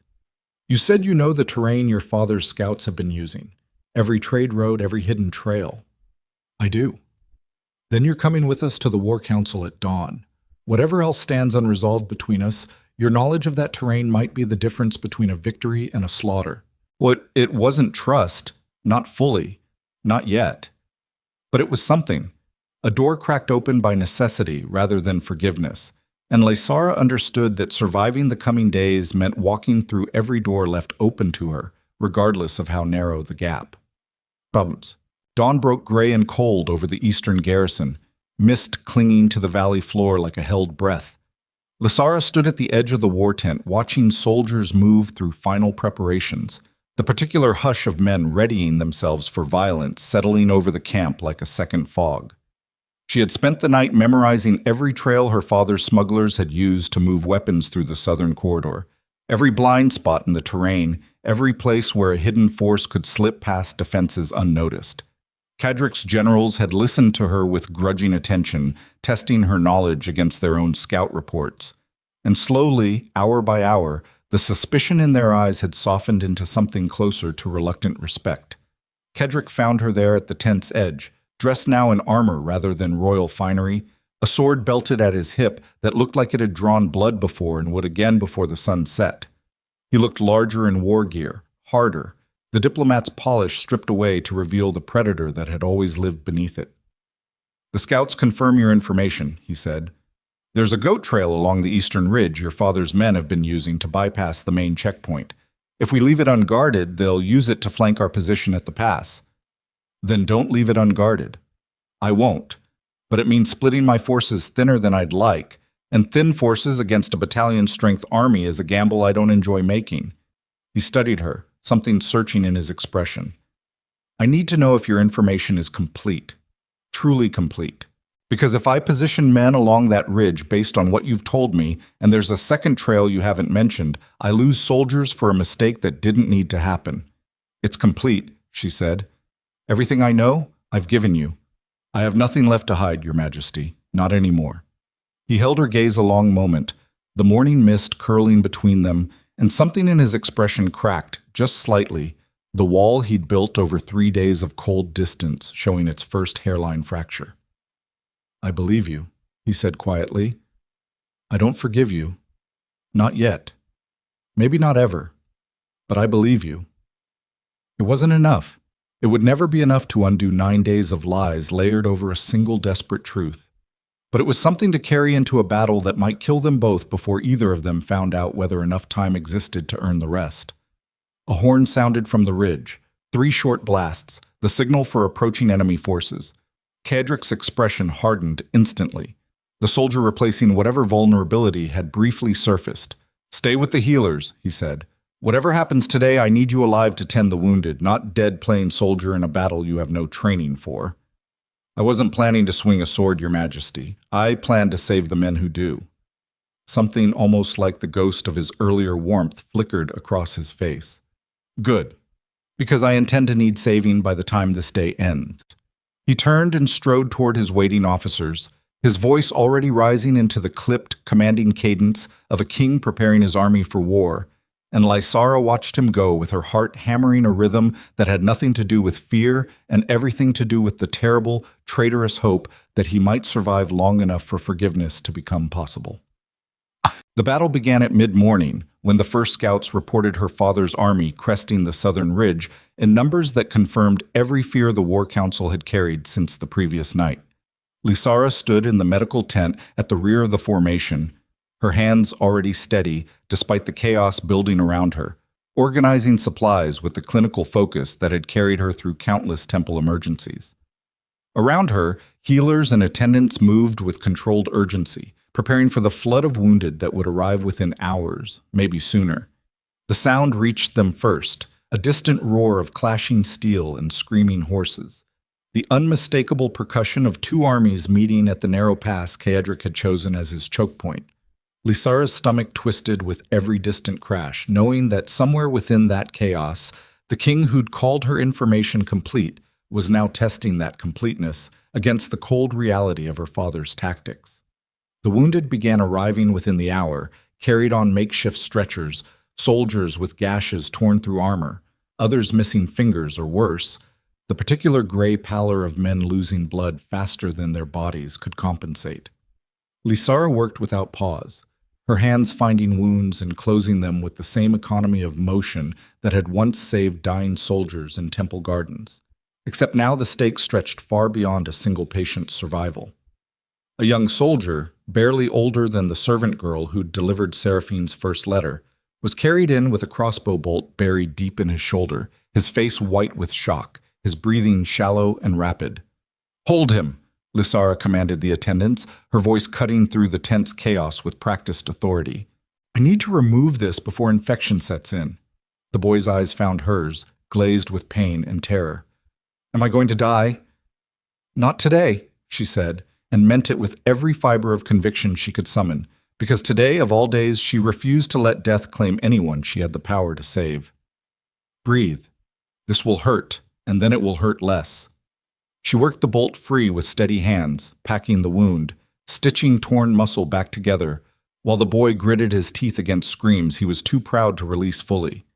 Around her the tent filled with the particular symphony of war's aftermath, groans and prayers, and the metallic stench of blood thick enough to taste.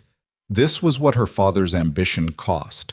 Not abstract numbers on a battle report, but boys barely old enough to grow proper beards, bleeding out on canvas cots while women like her tried to stitch together what greed and pride had torn apart. She thought, distantly, of the philosophy she'd absorbed without realizing it over 9 impossible days. The understanding that survival sometimes demanded becoming someone harder than you'd ever wanted to be.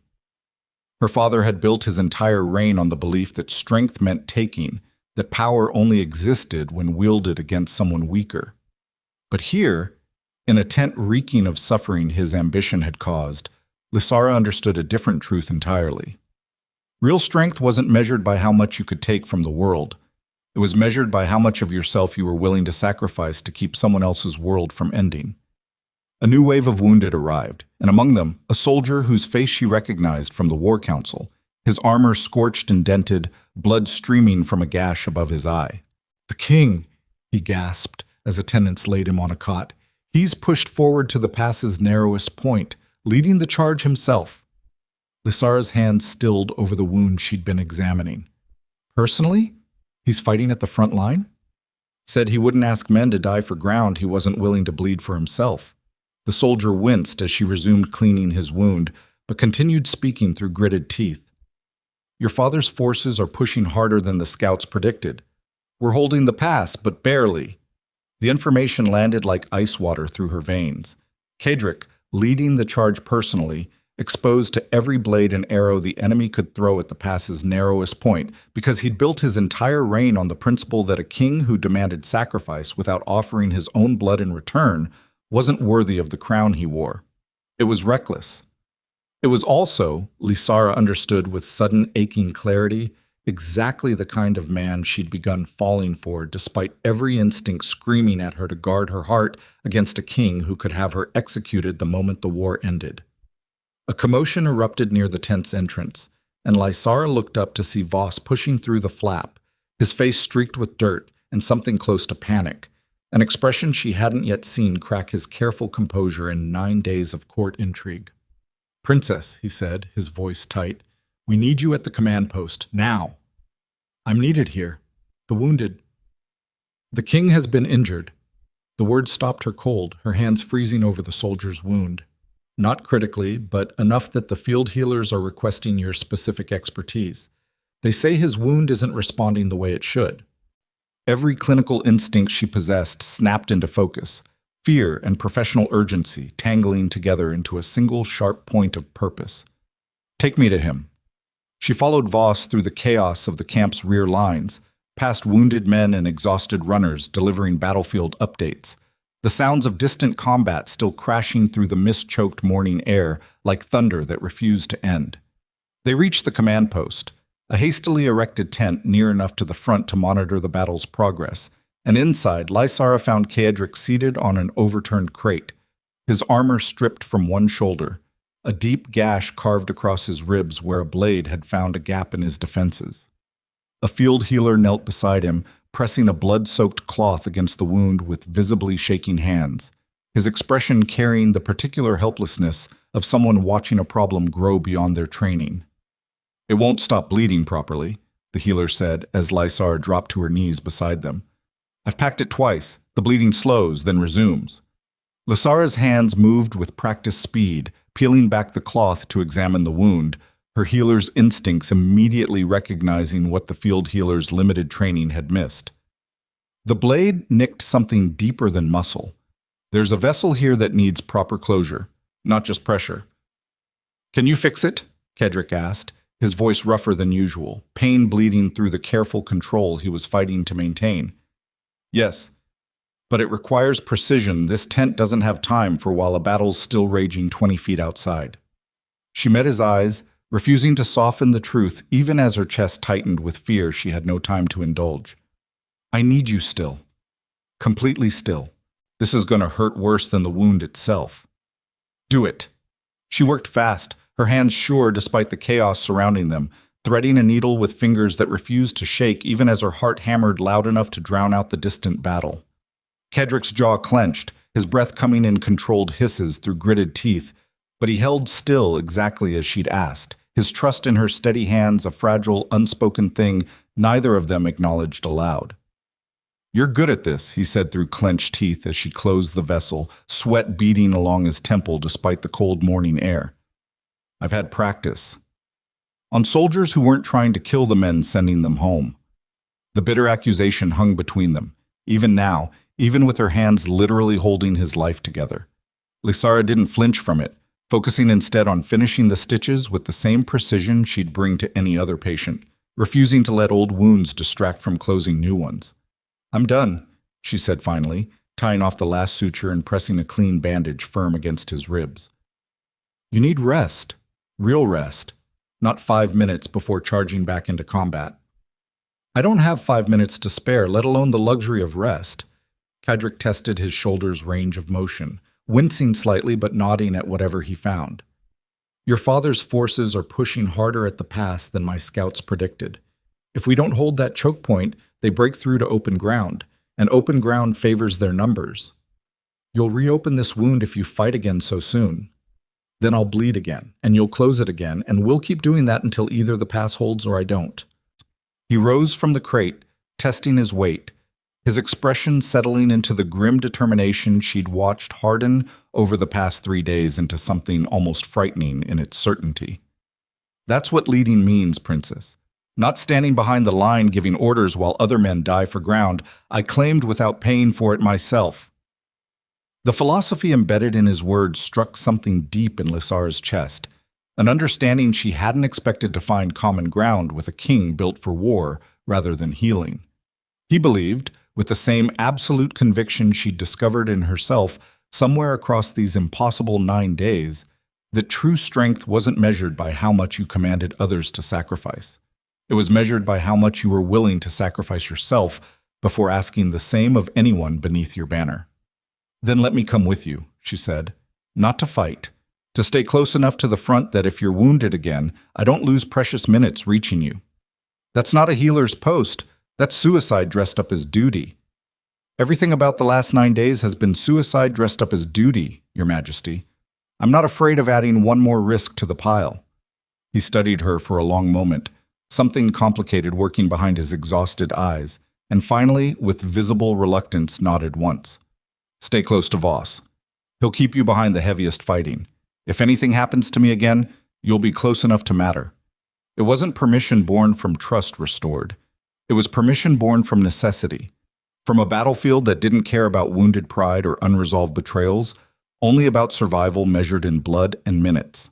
Lysara accepted it anyway, because right now, surviving the day mattered more than healing the rift still gaping wide between them. The afternoon brought the battle's brutal crescendo. Lysara crouched behind a supply wagon positioned just behind the front lines, close enough to hear the screaming, the clash of steel against steel, the particular wet sound of violence that no amount of temple training ever fully prepared a healer to witness without flinching. Voss remained beside her, a short sword drawn despite his advisor's robes, his expression grim as he watched the chaos unfold across the narrow pass. They're flanking, he said suddenly, his voice tight with alarm. There, the eastern ridge. Lysara followed his gaze and felt her stomach drop. A contingent of her father's soldiers had found a path along the ridge she hadn't accounted for, exactly the kind of gap in her knowledge she'd promised Kedrick didn't exist, now threatening to collapse the entire defensive position from an angle nobody had prepared to defend. That's not one of the trails I mapped, she said, horror creeping through her voice. I swear, I gave him everything I knew. I believe you, Voss said grimly, which means your father found a path even his own daughter didn't know existed. That man plans for contingencies the rest of us don't think to consider. Below them, the battle's shape was shifting. Kadrick's forces suddenly forced to divide their attention between the main engagement at the pass and the unexpected flanking maneuver threatening to encircle their position entirely. Lysara watched Kadrick's banner move toward the new threat, watched him rally a contingent of soldiers to intercept the flanking force personally, his earlier wound seemingly forgotten in the urgency of preventing total collapse. "He's going to get himself killed," she breathed. "He's going to get himself killed trying to save soldiers who'd otherwise be slaughtered," Voss corrected, his voice carrying a complicated mixture of pride and dread.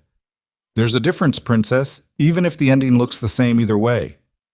The flanking force crashed into Kadrick's intercepting line with brutal force, and from her position behind the supply wagon, Lysara watched the king she'd betrayed and bled for, and slowly, despite every reason not to, fallen for, disappear into a chaos of clashing steel that swallowed every banner and every face into an indistinguishable storm of violence.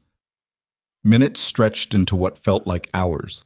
The sound of battle seemed to swell and recede in waves, soldiers falling on both sides, the narrow pass running red with consequences neither kingdom could undo once spilled. Then, through the chaos, a horn sounded, 3 long blasts that Voss's expression told her meant something significant before he spoke a single word. "That's the retreat signal," he said, his voice carrying disbelief layered over dawning horror. "Someone's ordered a retreat." "Whose forces?" Voss's face had gone pale, his eyes fixed on the distant chaos with an expression Lysara had never seen him wear in 9 days of careful, calculated composure.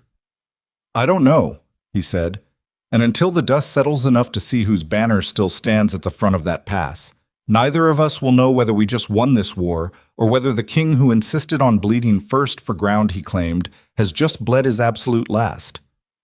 The dust settled slowly, the way grief always did, not all at once but in layers, each one revealing more damage than the last. Lysara stood frozen behind the supply wagon, Voss's silence pressing against her chest like a stone she couldn't lift, both of them watching the pass through the thinning chaos of retreat and pursuit and the particular horrible stillness that descended over a battlefield once the main violence had spent itself. Soldiers moved in every direction, some running, some dragging wounded, some simply standing where the fighting had dropped them, emptied of everything except the animal gratitude of still breathing. No banner was visible at the front line. Not Arendor's. Not Vaelor's. "Voss," she said, her voice barely above a whisper. "I see it," he replied, which meant he saw nothing, same as her, and was as frightened of the nothing as she was. Then, through the dust and the retreating bodies and the wreckage of a morning's worth of war, a figure emerged from the pass's narrow throat, moving slowly, favoring one side, one arm pressed against his ribs, where her stitches were almost certainly torn open again. Dark-haired, broad-shouldered, still carrying his sword in his offhand because his dominant arm was pressed against the wound. Lysara was running before she'd consciously decided to move, her healer's bag slapping against her hip, her borrowed boots slipping on churned earth made slick with things she refused to look at directly. She crossed the open ground between the wagon and the pass entrance in time that she couldn't have measured, time that existed outside of minutes and hours, compressed into the single burning urgency of reaching him before his legs decided they'd done enough. "Stop moving!" she called as she reached him, her hands already reaching for his arm, her eyes cataloging damage with reflexive clinical speed. The torn sutures, the blood soaking through the field bandage, a new cut along his jaw. His knuckles split open across both hands. "Stop. Stand still." "The pass held," he said, his voice rougher than she'd heard it, scraped raw. "They fell back. Flanking force collapsed when we broke their center. It's over." "It's over when I say it's over, and right now I'm saying you're bleeding through your sutures, and if you take one more step, I will personally ensure your legacy includes dying of a preventable wound because you were too stubborn to hold still for 60 seconds. Something crossed his face that wasn't quite a smile and wasn't quite pain. Something caught between the two. He stopped walking. "There," she said, pressing her hand flat against his ribs through the torn bandage, feeling the warmth of blood against her palm. Not arterial, not the rapid pulse of something catastrophic, but steady and significant. Hold this. Pressure. Don't let go until I say. She guided his own hand to replace hers, watched his fingers press down with the obedience of a man who had, somewhere across this impossible morning, decided to trust her hands, if not yet her history, and began working through her bag for what she needed. How many are dead? He asked, his voice quieter now. I don't know yet. Wounded. More than I want to count, and fewer than we feared this morning, from what the tent has already seen. She worked quickly, cutting away the soaked bandage, assessing the damage with grim efficiency. The sutures held most of the way. You've torn the outer layer, but the vessel closure is intact. You'll live. That's not the death I was worried about, he said, and the words sat between them in the cold afternoon air with a weight that had nothing to do with the battlefield.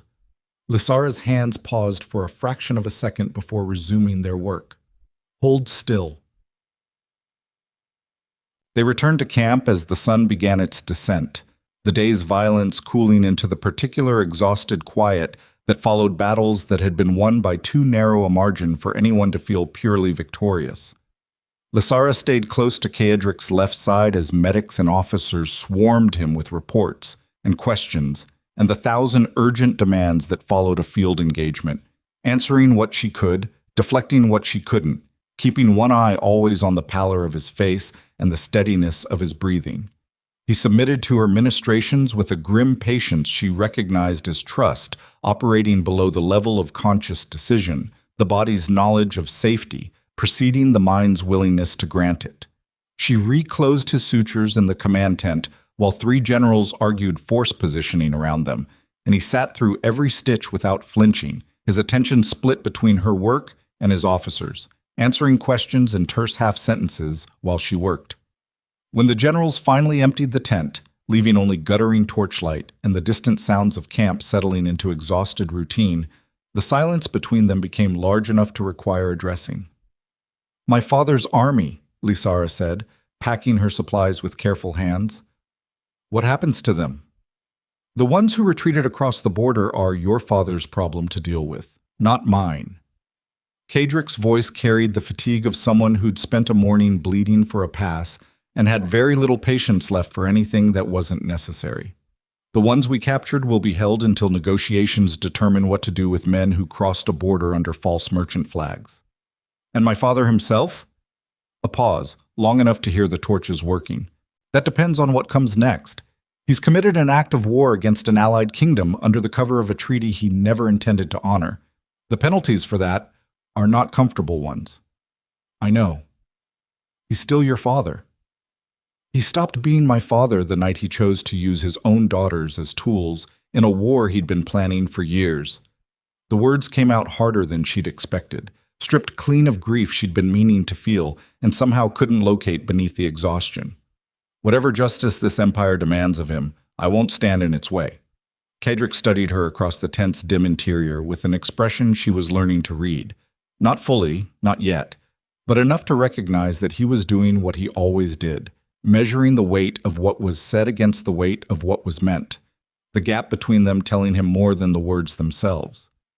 Your sister needs to be found, he said. I know that too. When she's found, she'll need to answer for what she knew and when she knew it. Running doesn't absolve someone of the knowledge they carried while they ran. She ran to warn me. She took a risk our father would have punished her severely for, and she warned me instead of staying silent. That counts for something. It counts for quite a lot, he agreed. It doesn't count for everything, but it counts. The tent fell quiet again, and in that quiet, something shifted, not dramatically, not in the way the great confrontations of the past 9 days had shifted things, but quietly, the way tides moved when nobody was watching, carrying things in and depositing them differently than they'd been arranged before. Kaedric, she said, using his name deliberately, watching to see whether he'd flinch from it again. He didn't. I lied to you, she said. Not about anything I've said in the last 3 days. But for the 9 days before that, I built a version of myself that didn't exist and let you begin to care about it, and there's no version of an apology that makes that something other than what it was. No, he agreed quietly. There isn't. I'm not going to offer you one that pretends otherwise, I'm going to tell you instead that the woman you talked to on that terrace, the one who couldn't perform cruelty at your banquet table because it curdled in her throat, the one who argued with you about border garrisons and stared at training fields with a healer's eyes instead of a princess's ambition. That was me. Not Seraphine. Me. Every moment I failed to be her, I was accidentally being myself, and I'm sorry it took a deception to introduce us, but I'm not sorry that it did. The silence after that ran long enough for her heart to perform its own small torture, measuring his stillness for signs of what it meant. The woman at the banquet table, he said finally, slowly, each word chosen with more care than his usual clipped command, who told me that any future queen who ignored her own borders deserved whatever conquered her. Was that you or Seraphine? Me. Seraphine would have had the actual answer. It was better than the actual answer would have been. He exhaled, long and controlled, a man releasing something he'd been holding braced against his ribs for days. I know the difference now. I've been replaying every conversation since the night you arrived, cataloging where the seams showed, where the mask slipped. There were more moments of you than I initially realized. Is that worse or better? I haven't decided yet. His eyes found hers across the tent, something raw and careful living behind them simultaneously. The look of a man who'd been hurt enough to be permanent about his defenses and honest enough to admit those defenses were costing him something worth more than safety. But I'd rather it be a question I'm still working through than one I've already answered by choosing certainty over truth. Lysara breathed around the tightness in her chest, the ache of something enormous and fragile being handled by two people who were both exhausted and both still bleeding from wounds that weren't the kind her hands could close. What happens now? She asked. Now, he said, rising carefully from the crate, one hand pressed to his freshly reclosed ribs. We go home. We rebuild what the battle damaged. We send word to every noble house in both kingdoms that the invasion has failed, and the man who ordered it will answer for it through proper channels rather than a second war. We find your sister. We have about 300 conversations that can't happen in a battlefield tent with 3 generals waiting outside. He paused at the tent flap, his back to her, his voice dropping to something she had to strain to hear. And somewhere in all of that, we figure out whether what's left standing between us is enough to build something real on, or whether we burned it down too completely to try. He left without waiting for her answer, which she understood because some questions couldn't be answered in the hours immediately following a morning's worth of war. Some questions required time and silence, and the particular patience of people who'd survived something that should have destroyed them and were still, somehow, choosing to face the same direction afterward. Lysara sat alone in the command tent for a long moment after his footsteps faded, her healer's bag open in her lap, her hands finally completely still. Outside, somewhere beyond the tent's canvas walls, soldiers were beginning to light fires against the coming dark, and the smell of wood smoke drifted through the cold evening air like the world was remembering how to be warm again.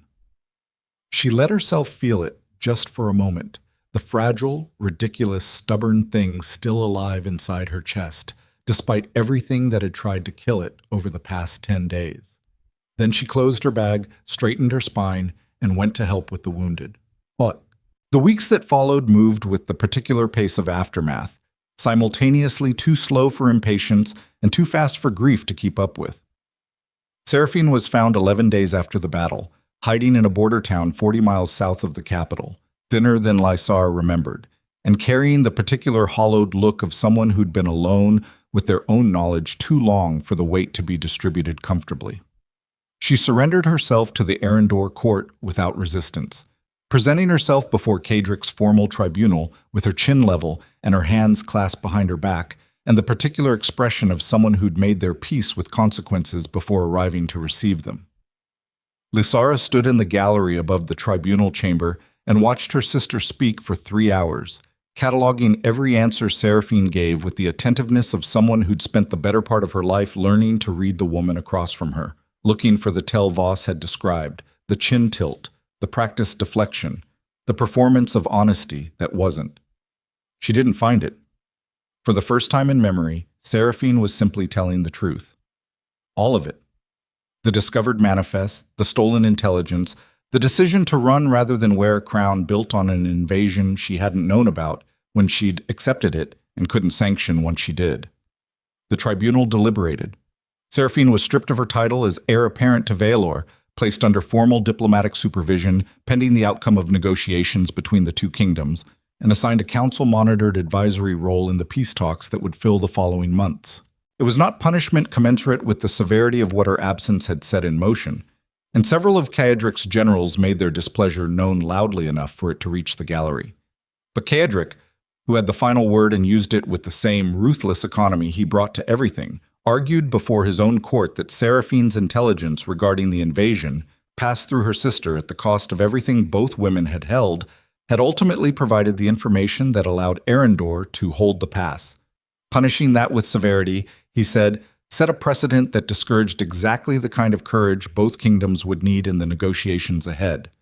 It was the first time Lysara heard a king speak philosophy out loud in a formal court setting and mean every word of it rather than performing it for the gallery's benefit.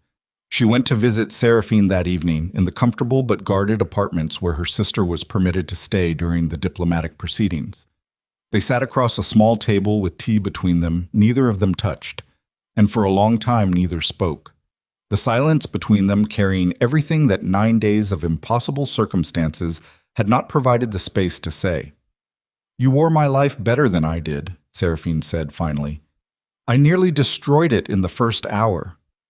You saved 2 kingdoms in the time it takes most people to learn their way around a new kitchen." A ghost of the wry, sharp humor Lysara had spent a childhood watching Seraphine deploy against the world flickered briefly across her face. "I'm not saying that to diminish what it cost. I know what it cost." "Do you?"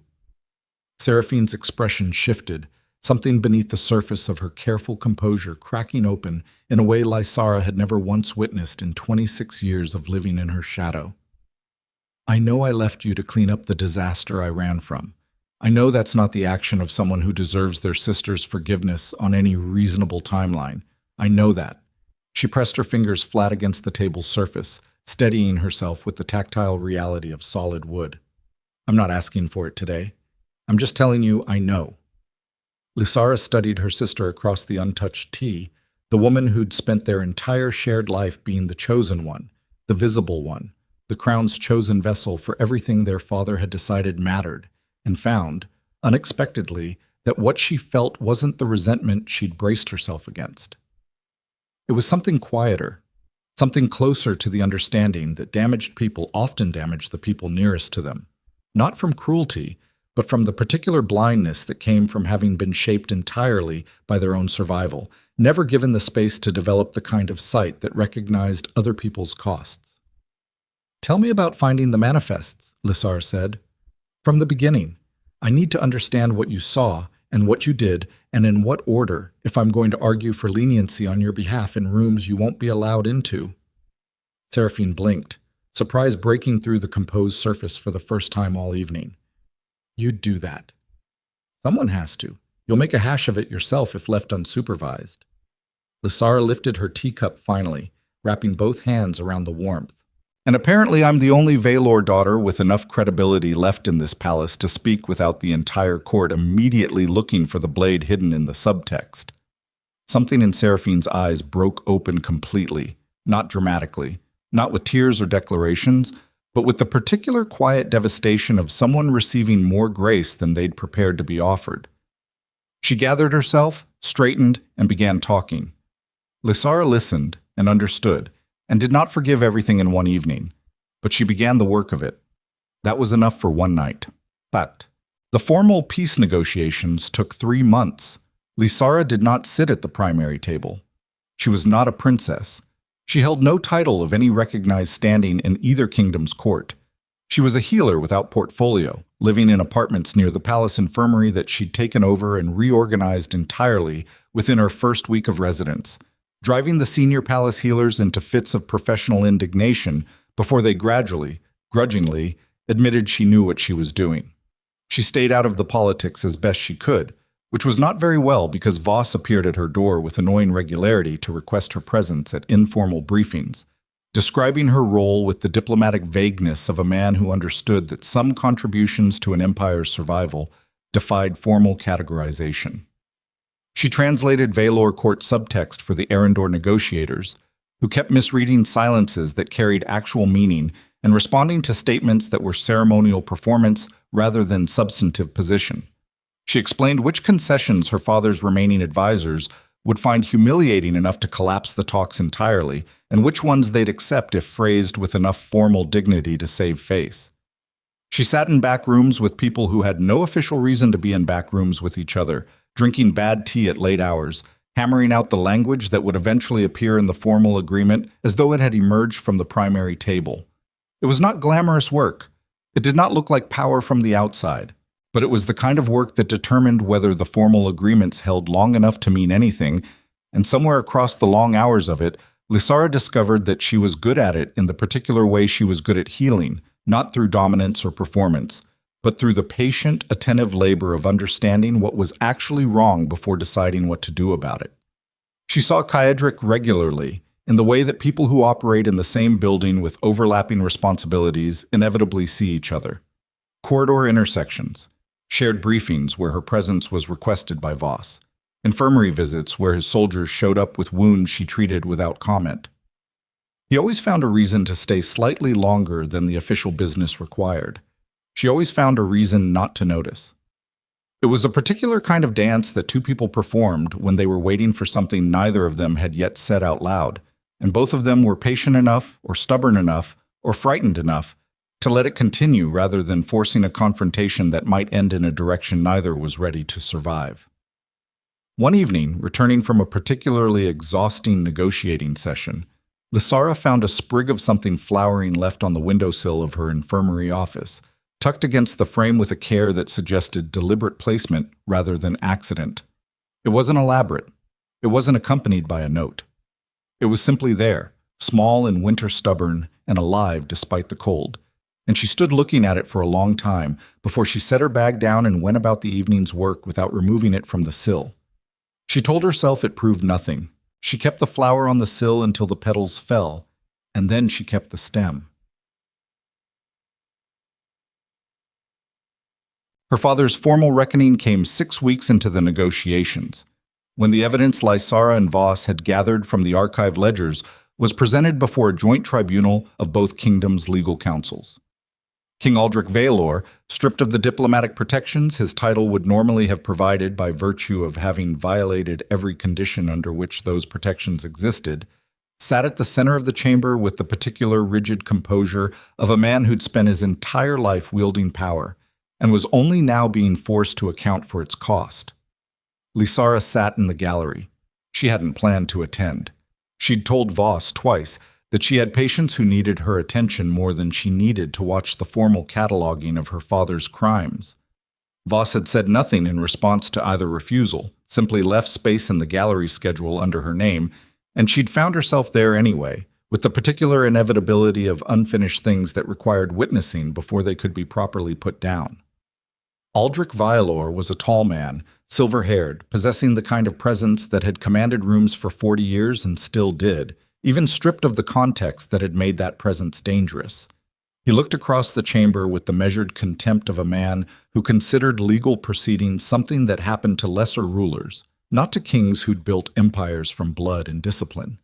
Until his eyes found Lysara in the gallery.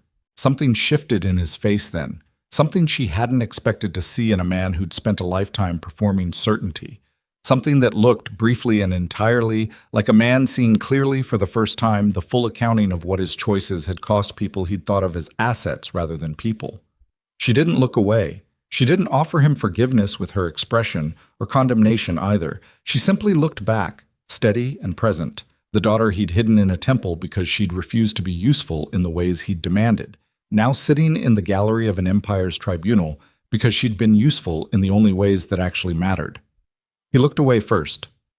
The sentence handed down combined formal territorial concessions, significant reparations to Arendor's eastern provinces, and a 10-year supervised governance arrangement for Valor that effectively stripped Aldrich of independent military command while leaving him the ceremonial function of his title. It was not execution. Several of Caedric's generals argued it should have been.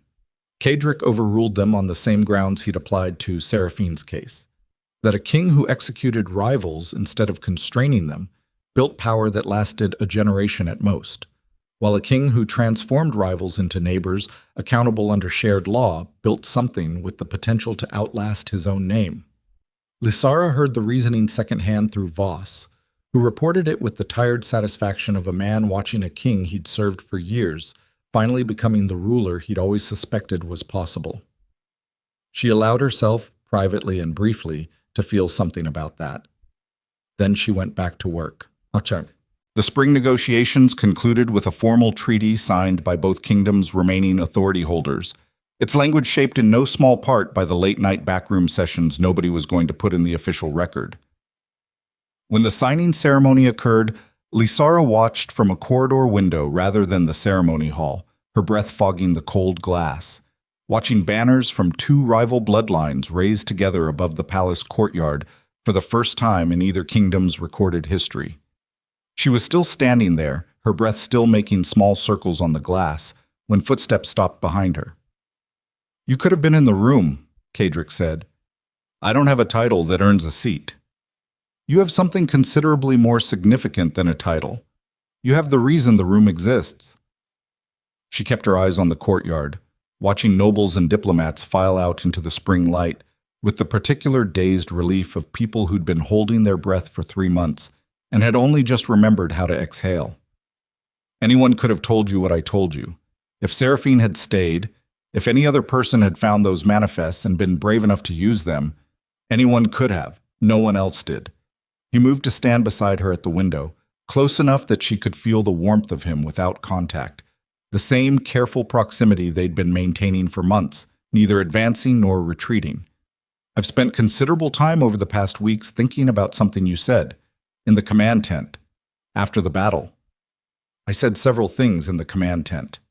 You said you'd rather die telling the truth as yourself than live another day succeeding as someone else's shadow." He paused, looking out the same window at the same courtyard, the same banners lifting in the same spring wind. "I've thought about that more than I've thought about almost anything else. Because that's not a thing someone decides during a crisis. That's a thing someone already knows about themselves before the crisis gives them the chance to act on it. And a person who already knows that about themselves is someone who was shaped, long before I met her, into something this empire needs more than a treaty." Lysara finally turned from the window, looking up at him with the particular wariness of someone who'd learned to wait for the weight behind words before trusting their surface. "What are you asking, Caedric?" "I'm asking," he said, and his voice carried nothing of the clipped command she'd heard at war councils, nothing of the cold fury she'd heard in tower corridors, only the particular exhausted honesty of a man who'd spent months wearing his patience down to bedrock. "Whether the woman who walked into my palace wearing a stolen face and left having given me everything she actually was instead, still wants the thing she was pretending to want when she arrived, under her real name, on her own terms, as herself." The words landed differently than she'd been bracing for, not as a proposal exactly, not as a declaration that required a reciprocal declaration in the same register. More like a door opened by a man who'd decided that keeping it closed had cost him more than the risk of what might walk through it. "You told me you hadn't forgiven me," she said carefully. "I told you I hadn't decided yet. That was months ago." His jaw tightened slightly, the tell she'd learned to read as discomfort with his own vulnerability rather than anger. "I've decided. And I've discovered that forgiveness, real forgiveness, isn't the thing I expected it to be. I spent the first weeks after the battle thinking about it as something I'd eventually complete, like closing a wound, and then the wound would be shut and it would be decided. But that's not how it works." His eyes found hers, direct and unflinching in the way they always were when he was being most honest. "It's more like the morning after a siege, when the fighting's done but the work of the day is only starting. You decide to forgive once, then you decide it again tomorrow, then the day after. And somewhere in those repeated decisions, the wound stops requiring constant attention and just becomes part of the terrain you're learning to move through." Lysara stood very still, feeling something enormous and quiet happening inside her chest, The careful architecture she'd spent months building around her own vulnerability, developing significant structural cracks. "That's a complicated answer," she said. "You're a complicated woman. Simple answers don't fit. I've cost you more than any other person in this palace." "You've given me more than any other person in this palace." His voice dropped. Not soft exactly. Kedrick Ashthorne didn't do soft, but stripped of the layers of formal authority and controlled restraint that usually armored everything he said. "Including a reason to become the kind of ruler I should have been building toward from the beginning, instead of the kind my father's fear shaped me toward by default." The spring light shifted through the corridor window, catching the dust motes drifting between them, and Lysara understood, with the clean precision of a healer recognizing the moment a patient's fever broke and the turn toward recovery began, that this was where they actually started. Not 9 days of necessary lies, not a battle's worth of blood and terror, not the months of careful distance and unacknowledged flowers on windowsills. Here, this corridor, this particular spring morning with banners lifting above a treaty nobody had believed possible 3 months ago. "I want to keep working," she said. "The infirmary, the negotiations when they require someone who speaks both courts' subtext, my own name, my own work. I would expect nothing less. I won't become a ceremonial function. I have no interest in ceremonial functions. I have considerable interest in the woman who told my generals where to position their forces at the Eastern Pass and then spent the following morning stitching soldiers back together rather than claiming credit for either contribution." Something in her chest gave way entirely, and for once she didn't fight the sensation, didn't lock it down into the clinical calm she'd been using as armor since the morning she'd stepped into a carriage wearing her sister's borrowed life. She let it move through her, the warmth and the terror, and the particular fragile courage of choosing something real after a lifetime of operating in the margins of other people's more important stories. "I'll need time," she said.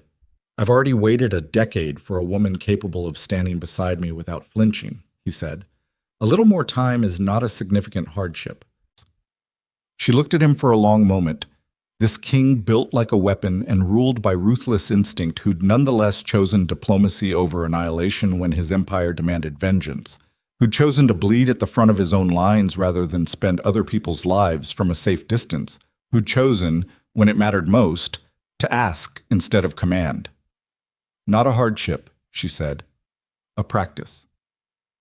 Something shifted in his expression, slow and profound. The particular change that came to a face when it finally relaxed. A tension it had been holding so long, the muscles had forgotten what ease felt like. "Then we practice," he said. The coronation, when it finally happened, was nothing like the one Lysara had been dragooned into performing 12 weeks earlier. It was smaller, quieter. The Grand Hall held the full imperial court, but without the performative excess of the original coronation plans. Stripped of the elaborate ceremony Seraphine had spent years preparing to inhabit, reduced to the essential and the honest.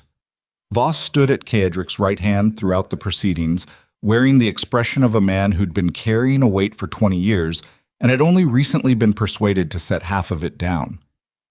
Seraphine sat in the gallery in her supervised capacity, her expression unreadable but her eyes, when they found Lysara's, carrying something Lysara had almost never seen in them before. Not resentment, not the complicated contempt of someone diminished by a rival's success, something that required several long seconds to properly identify. Pride. Painful and genuine and probably costing her considerably to sit with, but real. Lysara stood before the imperial court in clothes that fit her actual body rather than her sister's, under a name that had never graced a single formal document in this palace before today, and listened as Kaedric addressed the assembled nobility with the same direct, ruthless clarity he'd always brought to every room he entered. He told them what Lysara had done. All of it. The deception, yes, and its circumstances. The intelligence that had prevented the invasion from succeeding, the work she'd done in the months following, in the negotiations, in the infirmary, in the back rooms where actual governance happened when the formal proceedings were being performed for the official record. He told it without apology and without embellishment, the way he told everything, and when he was finished, the hall was silent in the particular way rooms went silent when they were recalibrating rather than objecting. This empire has been governed for 3 generations by the principle that bloodlines determine worth, and that the crown belongs to whoever survives the longest, he said, his voice carrying to every corner of the stone chamber with the effortless authority of a man who'd never once needed volume to be heard. I've spent my adult life questioning that principle, and the last year discovering exactly why it's wrong. His eyes found Lysara's across the hall, brief and specific, and carrying something that the formal proceedings could not properly contain. The crown does not belong to a bloodline. It belongs to whoever has earned the right to wear it through the work of understanding what power is actually for. He crossed the dais and lifted the ceremonial crown, and Lysara understood, in the seconds before it touched her head, that this was not a rescue. Not a restoration of something owed. Not a romance dressed up in political necessity. It was a recognition, one earned through a specific combination of accident and choice, and a healer's particular stubborn refusal to let things die when keeping them alive was still possible. The crown settled onto her head with a weight that was exactly as heavy as everything that had come before it, and nothing she hadn't already been carrying. The hall erupted, not uniformly. There were faces in the crowd that would require years of careful relationship building before they considered the legitimacy of this moment settled. There were nobles who would test her authority and question her bloodline and look for weaknesses in every direction she turned. There were battles ahead of a different kind, slower and more complex, and in some ways more exhausting than the one fought at the Eastern Pass. She understood all of that. She understood it the way she understood wounds, not with dread, but with the practical assessment of someone who had spent her life learning that damage, honestly evaluated, was always preferable to damage ignored. Kadric stood beside her as the crowd's reaction settled into its complicated mixture, and without looking at her directly, without ceremony or announcement, he placed his hand beside hers on the arm of the throne they would share, close enough that their fingers touched, a contact that was simultaneously nothing and everything. Lysara looked out at the imperial court of Arendor, at the nobles who would challenge her, and the ones who might eventually believe in her, at Voss with his exhausted satisfaction, and Seraphine with her complicated grief, and the hundreds of faces representing 2 kingdoms learning whether they could become something other than enemies. She thought about the girl who'd knelt in a temple garden at dawn, terrified, hands stained with someone else's blood, being told by armed men that an empire needed her face, if not herself. That girl had understood herself as a margin note in someone else's more important story, useful only when the main character disappeared and someone needed to fill the space. She thought about the months between that garden and this hall, everything stripped away and rebuilt, lies told and truths extracted and blood spent learning what she was actually made of when the borrowed costume fell away and left only herself. The woman who'd survived all of that was not the girl from the garden, and the transformation wasn't a crown's doing. It had happened in a war room at midnight, in a battlefield tent with a needle and thread, in a corridor window overlooking a courtyard where banners from 2 kingdoms lifted together in spring wind. It had happened in 1,000 small decisions to tell the truth instead of the easier thing, to stay when leaving was simpler, to care about strangers who'd been positioned as her enemies, and found, against every structural expectation, to be mostly people doing the same impossible arithmetic she was doing. You survived by becoming someone capable of surviving. That was the brutal, uncomplicated truth she'd learned in the space between a temple garden and an empire's throne. Not through domination, not through cunning exactly, through the particular stubborn courage of refusing to let fear make every decision, even when fear was the only voice loud enough to hear. It was not a philosophy she could have articulated before everything that had tried to destroy her. That was rather the point. Some understandings only became available after the thing you'd thought would kill you had passed through you and left you still standing on the other side of it. Kedric's fingers pressed briefly against hers, the smallest possible contact, deliberate and entirely his own choice. She pressed back. Outside the palace, the spring city of Arendor was beginning its day under banners that had changed overnight, and somewhere beyond its walls, 2 kingdoms were doing the slow, unglamorous, necessary work of becoming neighbors instead of enemies. The work would take years, It would require patience and compromise and the regular willingness to choose the harder right over the easier wrong. It would require, every single day, the decision to build rather than burn. Lysara Veilor, Empress of Arendor, born to a spare room and a temple garden, and a life nobody had bothered to design because nobody had expected her to matter, looked out at the work waiting for her and did the only thing she'd ever known how to do when confronted with damage that required tending. She began.